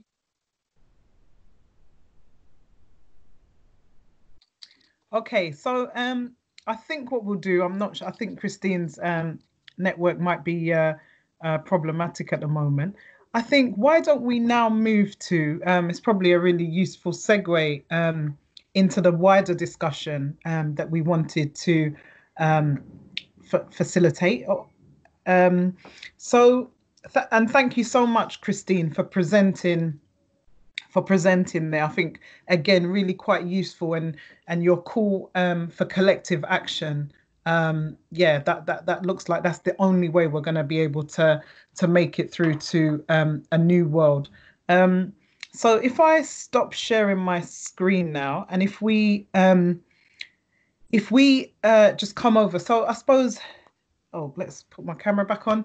So let's just have I suppose a point where we can kind of reflect on everything that we've heard so far, and I suppose we've been able to give you a bit of a flavour of what we're doing in Westminster, I suppose, from the different areas, and we are represented by a number of local authorities and other colleagues.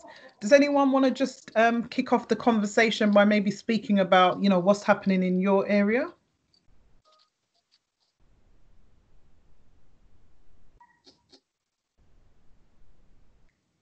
If you just want to raise your hand, if you want to come in, or what we might do just to ensure that we keep it going, if Louisa or Sharma, if there's any questions, particularly maybe for Rob, that we could maybe pick up from the chat, and we could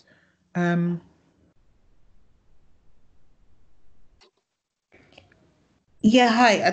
Rob's doing a really good job of answering some of the questions that were asked to him Right, directly. okay.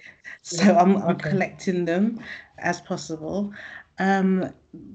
So I will let Rob continue. There are lots of other questions, but I don't know if anybody else in the discussion wants to ask a question directly. If not, I can ask one of the ones that were asked there before. Yeah, please, Louisa. Because I think sometimes we might just need to to stimulate the conversation, and then we can. There's one here about social media. If you're happy, I'll read that one from Fatima. And she says, what about using popular social media? Nearly everyone will be using it to obtain information. Mother tongue short webinars and podcasts about COVID-19 and monitoring health scares on social media too. I think that's one more for Christine about how to get the public health message out. Yeah, it's really interesting, isn't it, about the social media, because I know a lot of colleagues and friends and family since the start of the COVID kind of pandemic had to kind of mute some of the social media feeds because, you know, and I know even within my own household, because so there's a balancing line, I suppose, is what I'm saying, between not kind of creating a real kind of atmosphere of chronic fear, as well as providing information. I don't know, Christine, if you want to come back on that, or Rob, in terms of the communication. I think, hi, it's Rob. Can you hear me? Yeah. I think we need to ask people what I think it's really important we use the channels that communities are using. So I've have very good friends in the South American and Latino community, and they use WhatsApp as their kind of very like, it's really prevalent. Everyone uses it, and I think we just need to kind of get out there, talk to people, and find out not only like what are the social media tools that they're using, because actually they are quite culturally different, and different groups use them at different rates, and then make sure that the messages that we're putting. I mean, I have to say, you know, I'm slightly ashamed. I'm a doctor and a public health consultant. I had trouble myself understanding the public health messages and the communication as it was coming out. And, you know, my mum and dad were on the phone to me like, what does this mean? How do we do this? And I think we really need to try and create and distill the messages that are coming out from central government and write them in a way that our local communities can understand, and give it to them in a way that they use, you know, using social media tools. I think is really important, and I think we need to do a better job of that going forward. Has anyone, just kind of opening it up to the wider, has anyone in your local areas had success around communicating with you know, your communities? Is that Trusha? Oh, there's quite a number of people coming up now. Should we start with Trusha first? Hi, I'm from Brent Health Watch, and so I've been like looking at the WhatsApp groups and the local COVID mutual aid, and the community has really come together. They're really mobilizing themselves.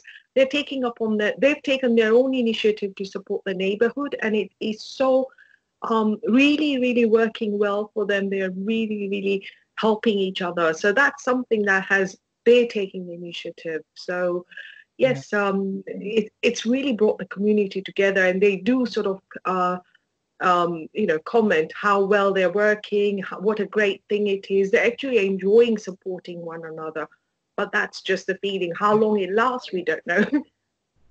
Yeah, and that's a really good point. Thank you, Trusha, because I think we have seen so much you know, kind of silver linings to this particular period of time, and the challenge now is, as you say, is for us to capture all of that really good practice and to make sure we don't lose it, you know, kind of going forward.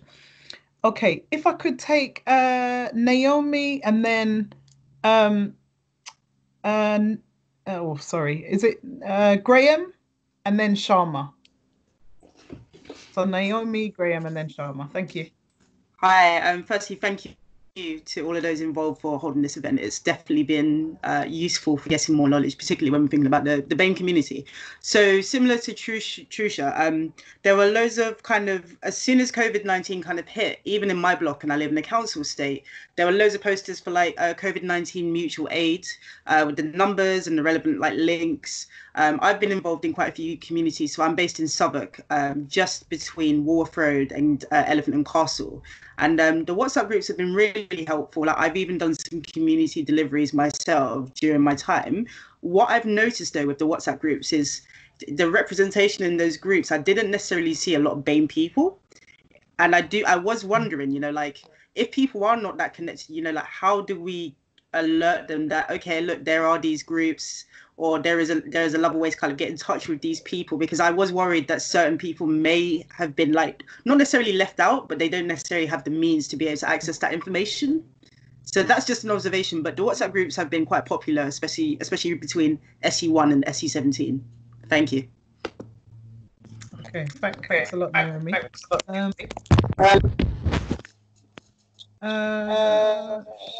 Sharma and then Graham.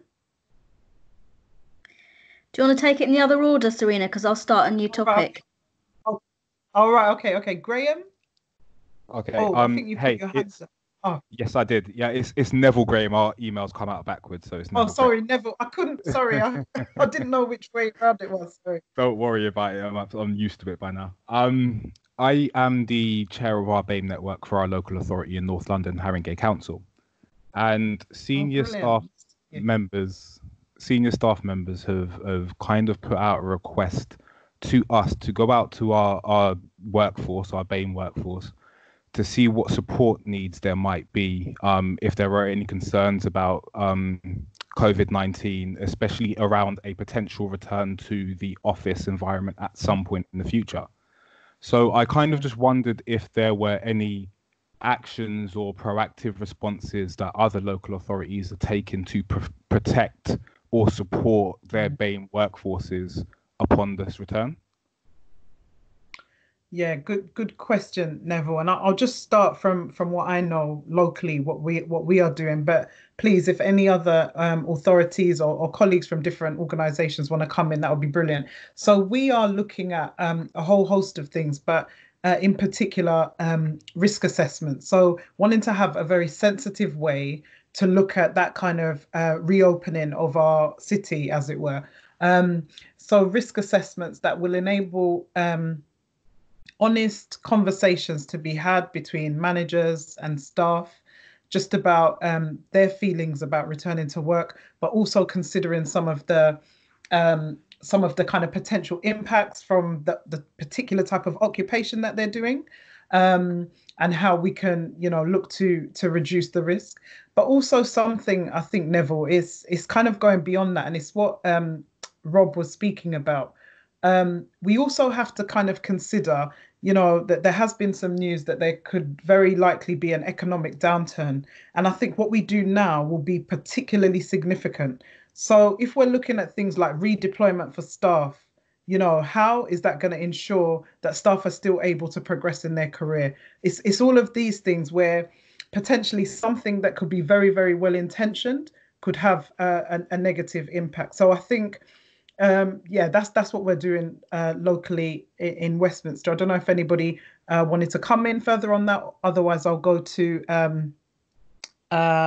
is it Rush Islam? Yes, hello. Hi, I'm Rush Islam. I'm from the City of London Corporation. So hi, can you hear me? Yeah, sorry. Yes, we can. Sorry, I did lose a bit of connection earlier. So first of all, thank you so much for this fantastic opportunity. I kind of, you know, got an invite through from our BAME network, which I'm part of as well. So I work in communications and marketing. I'm the comms and marketing manager but specifically for the open spaces department. But I do have a big passion for the NHS because personally, my sister-in-law, she's a frontline doctor helping COVID patients. And we've had to make arrangements in our house where she had to make that difficult decision to leave the property and go live somewhere else because I live with my parents still. And he is very high risk from contracting COVID because he's got underlying health conditions. So one of the things that I wanted to bring up about the importance of the different types of communications, obviously is quite relevant to the topic that you're talking about at the moment. So we took the initiative to get in touch with the BBC and also with the NHS to try and produce our own video. So we pretty much did it at home, and we're from a Bangladeshi community, so we did it in Bengali, which did get posted, which was fantastic. So I just wanted to say that it's really important that we try and get communication and lead on the communications ourselves as much as possible, because there is a lot of people still out there, even though we're like over 2 months into this horrible illness and disease that's out there, that we do take the initiatives ourselves to have to try and communicate in a variety of ways possible. So I think it's really, really important. I think it's a great platform that we're talking about this at the moment. So I just wanted to say that it is really, really important that we continue to do so. All right, thank you so much, Rush. And I think it's useful also, I did pick up something in the chat, really, really important to me is having this discussion is so critical and vital, and having it on this platform. But, if this conversation just stays within this afternoon, it's just going to have been a really inspiring day, and we really need to push towards action. So just before I bring in a couple of colleagues who have their hands up, now it's also about thinking about, what can we do as local authorities? So the NHS is doing what they are doing. There's different, elements to this. What as local authorities, from what we've heard today, what is your commitment in your local areas? What are you going to do differently? Or if this group is to be successful, what would that look like for your communities that you serve in your local areas? Could I bring in Sharma and then Mo? Serena, I just wanted to pick up some of the comments in here around the ethnicity data and the lack of accurate data, and the fact that we don't collect it in lots of areas such as the ONS data or the coroner's data. And quite a lot of people had comments on the birthplace proxy, and a lot of people were just saying that, people are born all over the place from all different ethnicities, and it's very difficult actually to use that data as evidence of what ethnicity people are. And I just wondered if there was anything people were doing to resolve the data issue that they're having, and what we can do to get better data. Yeah, that's a good point. Mo, I know you're from our data and insights team. Did you have something else about data? Because then maybe we'll consider it both together, or if it's something different, we can address this question. So sorry, my question was more, or my comments were more on what Rush mentioned earlier. I think this platform is brilliant to bring everyone together, but I think it's how we use this as an opportunity to really get our messaging consistent across local authorities. So I work in Westminster, and we've got residents that we need to take care of, but also you have residents coming in from other boroughs, to Westminster. And I think if we can get the messaging consistent across London, working with other boroughs, I think that would help sort of tackle some of these common issues we're having, in the different pockets of London. Also, I think there's something around sort of just sharing a bit more around lessons learned, what we've, some potentially, there's been mistakes that have been made or things that we have potentially overlooked, and just using this platform really to share that, learn those lessons, and potentially, have a more sort of, if you like, a united front. So it's not local authorities sort of just working away, chipping away. I mean, within Newham, I live in Newham, I'm a resident in Newham. Messaging is slowly coming out, but it's just making sure really it's consistent, so everyone really gets it, and we're tackling those issues. Yeah, that's really just my comment. Yeah, thank you very much for that, Mo. I think in terms of this kind of collective action, I think that was truly the kind of objective of this event. It was to say, look, we're all London councils. The problem that Westminster has is going to be the problem that, Newham has, that Lambeth, Southwark, we will share similar challenges. So why not let us come together, and stronger we are together, and look at what pieces of joint work can we do And we know in Westminster, we have the majority of our staff do not live in Westminster. So I think your point about those kind of joint comms, and maybe great, Rush, that you kind of made a comment, because I think we will need to be creating networks within this wider network just to ensure that we can start to really action some of those. That feels like a really sensible, approach. And, I know we've got other comms colleagues on the line as well. And I think, Sharma, from your question about the place of birth, and I know I've been speaking with Christine about this before, and I think that was being used for the older cohort, because it was felt that it was a bit more of a predictive factor, but we absolutely acknowledge that kind of has no bearing on the younger. But we do see the limitations, and I suppose our colleagues now are trying to work to find ways to elicit some useful data. Jennifer, can I bring you in? Sorry, I might have missed the early bit because I've just popped out but come back. But something for me really is about sort of looking at some of those opportunities. And I think I mentioned that in the chat, really about how do we galvanise the communities. I think across Westminster, and I know I certainly live outside of Westminster, there's some really good work being done by the voluntary sector about local communities, right? So we have a full understanding of what's been offered, what they're doing. Some of that's hidden. Some of them are just carrying, continuing. But I think there is an opportunity for us to pull communities together. There are some tensions with certain communities, individuals. How can we pull things together? At the moment we're working, there's a big offer, everyone's working collaboratively. How can we get some of that information, pull it together, and then, across other local authorities, share what's happening, what are they doing? So learning from grassroots upwards, because I think that's what we want to do. We want to be strategic, but we also want to be inclusive. So how do we make sure that happens, that we're not over here, they're down there?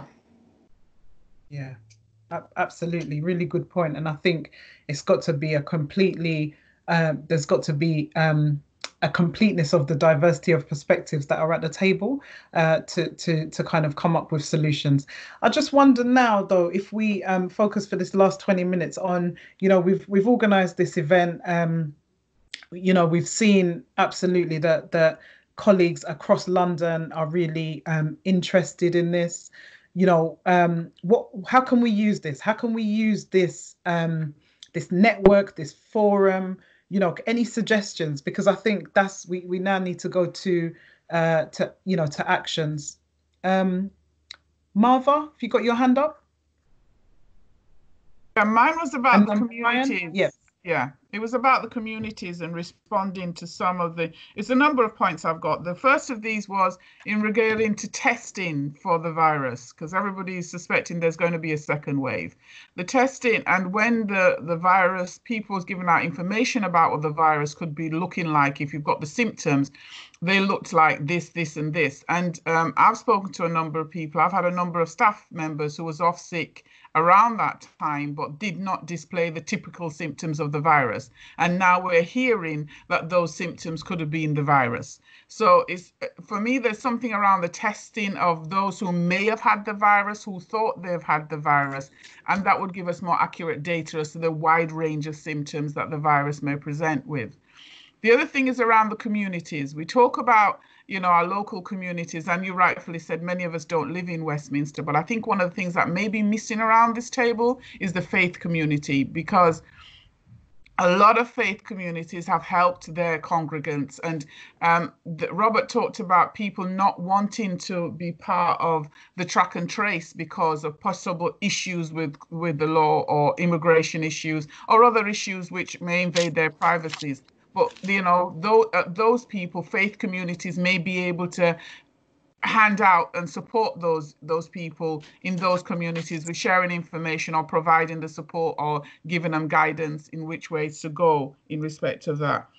and also being able to provide a clear message as to what COVID-19 or whatever the next pandemic, God forbid, is. What, not all this jargon, not go to the left or to the right, be clear so people can understand what's being said and understand very clearly what's required of them.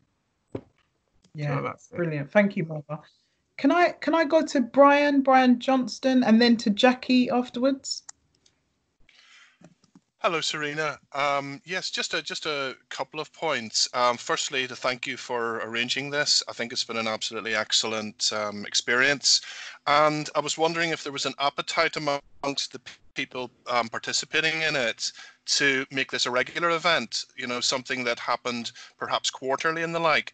I think Lord Woolley made a very valuable point in that often these sort of meetings, there's only maybe say half a dozen people on them, and you only get a very limited feedback on ideas and the like. But I think it's very useful to have quite a wide, and we've got quite a wide representation in terms of the local authorities at our meeting today. And we'll have that critical mass, and I think we could actually use that. I mean, would people have an appetite for having this meeting more frequently? Thank you. I think if people could show, Brian, absolutely brilliant. And if people could show by a raising of hands, because that's the easiest way, I suppose, to do it, whether you would be interested, because I think that is about, okay, I'm seeing on my screen now. Yeah, okay. So it feels like that's a good idea. So brilliant. Now, if we're gonna have this forum, and I think speaking to colleagues, I think yesterday, and kind of saying, right, how are we really going to drive actions out of this? What are we going to do? And there is so much benefit in just coming together and having the discussion. So that's one. Sorry, should I just go to Jackie first before I launch into my tirade? I may forget myself. Jackie Mead, did you have a question? Or Yeah. Okay. Hi. I mean, I've actually, like others have said, I've benefited enormously from all the information that has been conveyed today, and it is actually overwhelming. I didn't expect so many people.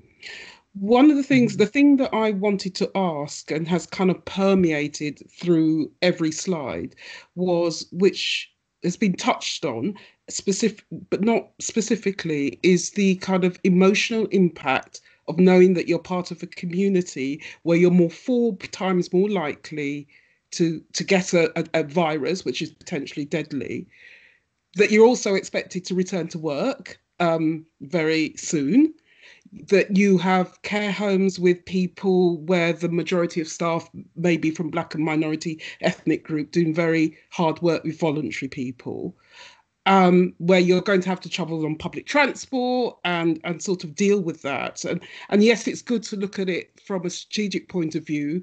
The figures make it more stark about the risks to myself and others. But how does one manage that kind of real, because as a manager, I'm hearing the emotional anxieties and fears and listening to the discourse. I've got people caring for older relatives who may be in a risk group, that kind of stuff.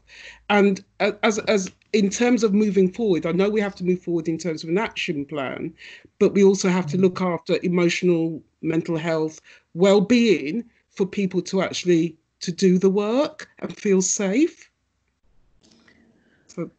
I think really good point, Jackie. And I know definitely just in terms of some of the conversations that I've been having and other colleagues, that emotional impact is really quite oh, something's just come up on my screen. Is really quite a valid point. I think though, if we're thinking now about how we can move this conversation forward, I think I've clearly heard that we want to have this, that this should be the first in maybe a series of these forums, that there's benefits in us sharing maybe good practice, maybe learning that we have amassed through making mistakes, and sharing that learning with our colleagues across the different boroughs. There's something too about really galvanizing the really good work that has already started within communities and community organizations. So there's something around there, and something quite strongly about the communication, and maybe that discussion around reopening the city and how we can account for just that kind of it's those personal stories, isn't it? It's the personal story that says, actually, I may not have an underlying health condition, but actually I'm really scared to travel on public transport. I'm really, which are collective concerns. But when you have the data that says that you're 4.2 times more likely to die from COVID, then actually that puts a completely different spin on it. And I suppose we didn't really get into mental health, although it is Christine's slides kind of showed that, that is a really sustained impact of COVID. So I think there's lots that can that can be done and that we can conversate about. There's quite a lot of hands still up, and I'm not sure whether these are all these people want to ask questions, or if you're still responding, you just haven't taken your hand down. So if you can just put your hands down, unless you want to ask a question, and then I'll try and Serena, can I just add that the wellbeing concept is really, really important, because we've got black carers at home who are being hurt by maybe a very challenging person, but are too scared to let people in to their homes or to send that person out because they're more fearful of the COVID rather than being hit or not taking the medication. And these are really real problems with our populations. And I actually think that it does need to be addressed as part of the action plan, and that's it. Thank you. Thank you very much. All right, I'm going to just go to some of these names before we start to pull this to a close. So, Janelle, did you want to ask a question? Hiya, I'm from Camden Council, and I just wanted to maybe touch on more of an organisational aspect, and I just wanted to ask how you were able to bring together all the services to make it a priority in terms of the disproportionality, and kind of what tips you have on that. Because it's, there's conflicting priorities and it's a bit difficult to get everyone on board sometimes. So if you have any tips on that, that would be great. Yeah, Janelle, that's a really good question, actually. I mean, I think at Westminster, actually, we are really quite fortunate to have a chief executive who's completely spearheading this. So he provides that environment where we can have these discussions, as a priority. But I would say, if in your organizations, your senior, well, first of all, I would say maybe try and identify at least one very senior person that can champion this, and that you can tell these personal stories to, that can then start to feel the true impact and could probably lend some resource or support to that. But I think the data in this particular case, the data's talking for itself, right? And I think if we've got areas around, and I think this is a really good question, but if we've got local authorities around who feel like, actually, your authorities are not taking this as seriously as you think they should be, well, maybe that's going to be part of the supportive framework that we can provide from this forum, because actually, our chief executives are going to be talking. So, there could just be ways that we can really demonstrate that this is a priority for London. So yeah, I mean, Janelle, happy to kind of talk to you offline and probably go into the stuff I can't say online, but but you just have to keep going. You have to keep going. Thank you. Christina, did you have a question, or have you still just got your hand up? No, okay. Laura Wilson. I'm just identifying people who have still got their hands up. I didn't have a question. I just had my hand up, but now that I'm here, I might as well ask one. Go for it. So I work for the LGA. I look after the graduate scheme, so basically the local government equivalent of the VAR stream. And I think more widely than that, I think my biggest concern is that we all know that BAME grads are always, not always, but typically paid less than white grads are. They typically struggle through recruitment processes. And I think because I know so many grad recruiters are either shrinking their numbers like we've had to, or have decided to change their recruitment processes altogether, there's going to be less opportunities for certain people coming through. So the talent pipeline's still there, but you've got less opportunities for them on the other end. So I wasn't sure if there was any thoughts amongst other councils around what are we going to do with this kind of surplus of people that are coming through, but a real narrowing of job opportunities because of the situation we found ourselves in now. Yeah, that's sorry. a real, I know you won't have an answer off the top of your head, but that's no, but at the minute. Yeah, no, and you know, and exactly, and I think that's the real threat, isn't it? And I think that kind of speaks to this kind of long and ill effect that could be unless we do something, unless we think differently now. We just have to rethink everything that we did before, because we're now living in a new time. And if we're going to have less opportunities, we need to, how can we ensure that we have, you know, an inclusive and diverse lens on that? Because one of the things, particularly for me, is that I just can kind of vision a really horrible, maybe, 2-3 years away. And, I think that's what drives me really to say, listen, we've got to do something different, because you can almost feel what is possible, particularly when we're talking about recession. We know who are the groups who are always overly impacted, by recessions, by them redundancies. So we've really, but this is part of the debate that we need to have. How can we make that different for those grads who are coming out? So I think really useful point, and I think we will pick it up. I just wanted to say also that this, I probably should have said this at the beginning of the meeting, but I forgot. This is being recorded, and we are going to be capturing all of the questions and kind of circulating them at the end of this session. So just to kind of let you know, Marcia, Sheila, Maria, and then Bernard, and then that might need to be it. Marcia, shall I start with you, Marcia? Marcia Walker? Okay, let me go to... Okay. I think you pressed it again. Yeah. Sorry, Marcia, we didn't catch your question. No, I was saying that I had just raised my hand in question to having the forum, sorry. Okay. So as opposed to actually raising a specific question. Okay. Okay, no problem. Sheila and then Maria. Hi, everybody. Thanks, Serena. This has been a really, really informative and very useful session.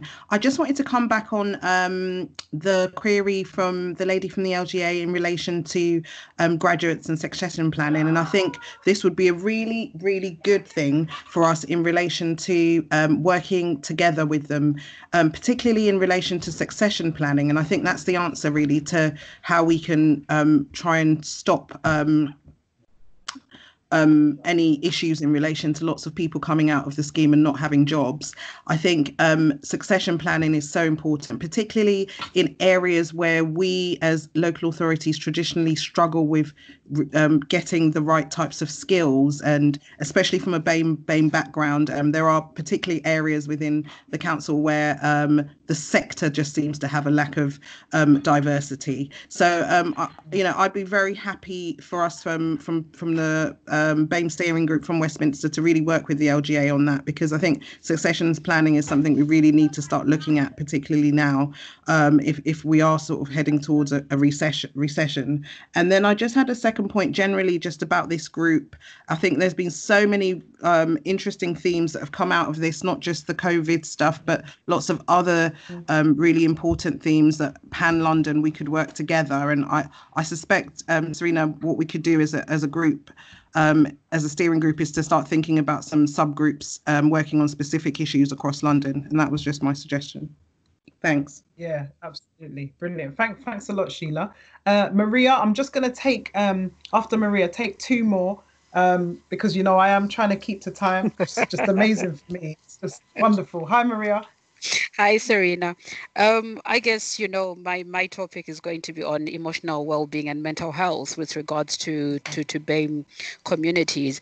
And what I would like to suggest is more of a comment, really, that when we are putting out information around symptoms and having conversations around symptoms, also talking about giving permission to our community that it's okay not to be okay, because this is the challenge that we have, that interface between emotional well-being and mental health and the physical health issues. We don't have permission, you know, that is not okay, that it's okay not to be okay. And that's what we need to also be thinking about. How do we talk about it? Yeah, brilliant. Thank you so much, Maria. Shall I go to Bernard and then Giselle, just to finish up? Yeah, just a quick one in relation to the point about just continuing a forum. I think is really beneficial seeing in the chat everyone's got lots of different points, suggestions, questions. And in terms of us just going forward with an online forum, maybe if people have got suggestions of what platforms we could use. So a survey will be going out after this meeting, so it'd be great to get suggestions. One thing that does come to mind is K-Hub. So it allows people from different public sector organizations to just register for that. And it's just like a continuous forum where you can put links, points, suggestions, questions. And I guess once we've got people from this group as a starting point, we can encourage more people in our organization to take part in that as well. So yeah, just a quick point. Brilliant. Thanks a lot, Bernard. And finally, Giselle. Yeah, hi, Serena. You know my interest in vitamin D, and I wanted to see if Robert Aldridge is still here. And if I could quickly ask him one question about that, because he mentioned that he didn't think that there was a link because there hasn't been a double-blind study with regard to COVID-19. And I wanted to ask him, there was a double-blind study done after the 2002-2003 SARS epidemics. And there was something printed in the Journal of Clinical Virology back in 2011, where they specifically showed that there is a boost in immune function against viral infections, particularly which are linked to influenza and respiratory tract infections. And they said that there is definitely evidence that vitamin D deficiency may increase the link of the influenza and the respiratory tract infections. And I have a GP here in Barnet who is of Bangladeshi origin, and Dr. Hassan says she has virtually 100%. I'm one of her patients, and for the last 18 years, I annually get a vitamin D test, and she puts virtually all her BAME patients on vitamin D. And every person who's registered with the NHS is entitled to an annual vitamin D blood test and to get supplemental vitamin D capsules, which you can just get at Boots through your prescription. Is it not worth just getting everybody tested? Because in that study that was printed back in 2011, they actually talked about how vitamin D is also linked to increase in obesity, high blood pressure, diabetes, heart disease, which are all comorbidities for the COVID-19 outbreak that we have seen now. And particularly insulin resistance. And all these conditions are prevalent in the BAME community. And because there's that link, don't you think it would be sensible for the NHS to just blanket test everyone and look at the possibility just to help people improve their vitamin D levels so that it actually makes them less likely to get the infection? Thanks, Giselle. Over to you, Robert, if you've got a quick answer. I know we've kind of debated this part already, and it seems to be different schools of thought, but if you want to come back on that. Can you hear me? Okay, sorry. Yes, we can. Yeah, we can hear you. I think I've got a bad connection. We can hear you. Yeah, Hello? we can hear you. We can hear you, Robert. Okay, great. So Public Health England, I'm not saying we shouldn't be treating people for vitamin D. The point is, and Public Health England have made a recommendation that we should be giving vitamin D, and I'm certainly not suggesting that if you've got a low vitamin D level, you shouldn't be getting that. I think that's part of good clinical management, and that's what we should do. The earlier comment was specifically about treating the very serious cytokine storm and using it in that situation, and we need trial evidence for that. There may be historical studies that have looked at other infections, but this is a condition that we don't know anything about. It's only emerged in January, so we need, when we're dealing with very serious situations where people are in intensive care and have a cytokine storm, that is a situation where we need to have evidence from a trial. But as a general kind of population level intervention, yes, we should be giving vitamin D, and that's part of the guidance already. It's unlikely to account for as much as the things like deprivation and occupational exposure, and that's my point, that yes, it may have a role, but it's going to be a small role in comparison to inequalities. Yeah, okay, thank you very much. Thank you very much, Robert and Giselle. Well, I'll tell you what, this has been an absolutely kind of energetic and really effective, session. And I think my head's already buzzing like with potential work streams that can lead to real action. So thank you very much for your active participation in this, because it wouldn't have made any sense if it was just a few of us speaking. So as I've said before, we will be uploading this event to our YouTube channel, and we'll be circulating the presentations, and we'll compile those questions as well as the feedback form that Bernard alluded to really inform future events. So please take the time to complete and return that through to us, because that's what will make it really effective and useful. So just to draw today's event to an end, I would like to introduce an individual in Westminster who has really spearheaded the creation of an environment where staff can bring their entire selves to work, where it has become acceptable to respectfully challenge our senior management and even the most senior member of the organisation over practices and processes deemed to be unequal.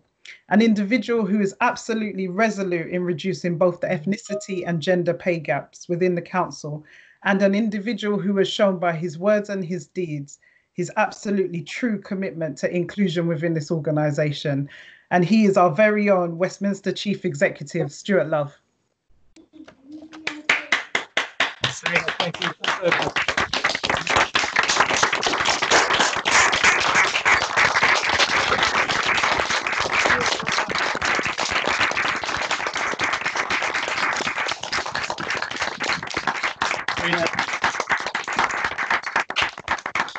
Serena, thank you so much. I really hope I can follow up on those words, those incredible things you just said, but thank you. And I am going to come back to that at the end.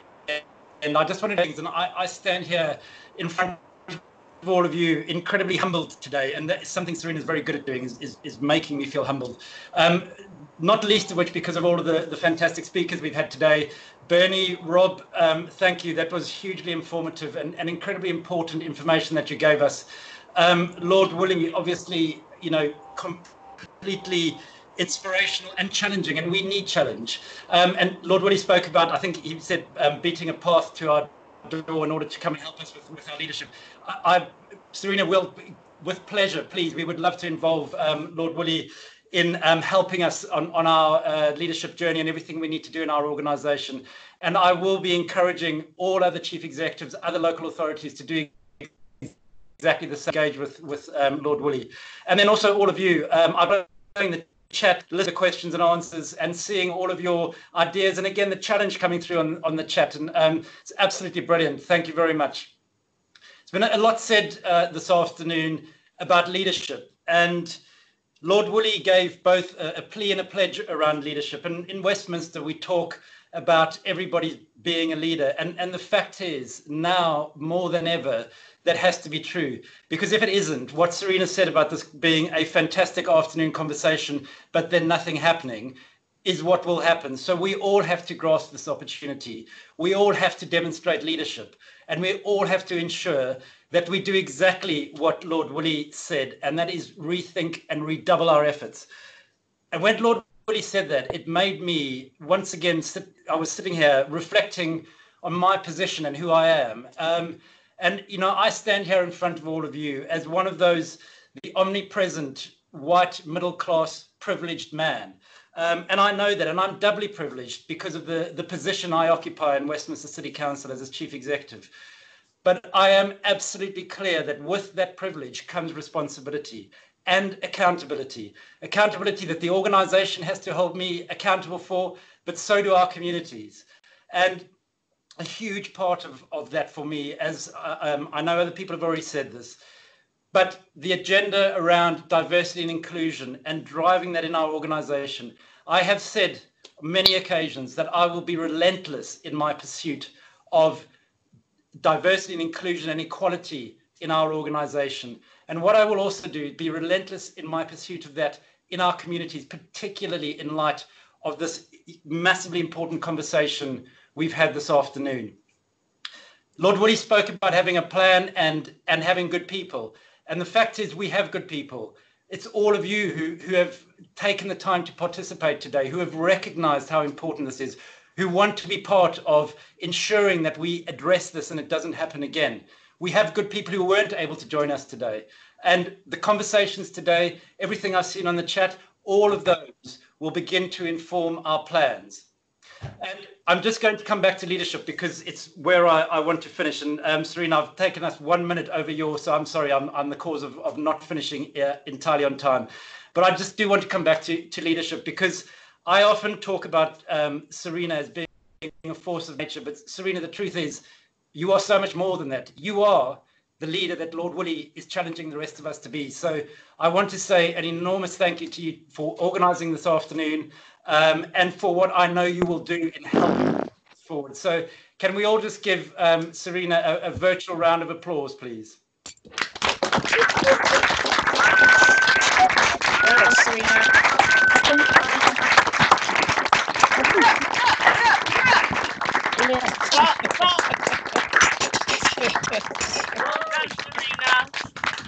I love that, Serena, absolutely brilliant. And again, I will, Serena, just say thank you to you, but to everybody else who's been involved in organising this, but particularly again to everybody who's taken the time to participate this afternoon in something that is massively, massively important. And I will speak on my behalf, on behalf of Westminster City Council, everything that we've learned this afternoon, we will take forward in our organisation and in our communities. And as I said, I will also make sure that I push this message very hard across the rest of London as well. So thank you very much. Thank you, Serena. Thank you, Stuart. I mean, brilliant. And I think just to even, we know about your commitment internally for us as Westminster staff, but I think now being able to spread that kind of infectious passion across across London, where clearly, you know, is also required, is a source of great comfort. So thank you very much, and to the executive, to senior leaders, but also to the BAME steering group, who you know, this wouldn't have been possible without them. So from me to you, from the organisation to you, a big thanks as well. So I'm going to pull this to a close now. I am 3 minutes over, but that's the fault of my chief executive. So it's not my fault, Bernard, not my fault at all. And just really want to say again, thank you so much for taking the time to participate. We will be coming back to you with, you know, give us a day or two. We will be pulling all of this together and coming back to you and with the suggestions for actions. But please, please, please don't, you know, keep thinking as you go back into your local areas. Any ideas that you have, please get them over to us, and let's coordinate this as a collective force. So thank you so much for your time today, and have a good evening. Okay, bye. Bye. Bye, Serena. Bye. Thank you. Bye. Thank Bye. you. Thanks. Bye. Thank you so much. Thank you. Bye. Bye. Thank you. Bye. Thank Bye. you. Bye. Bye. Bye. Bye.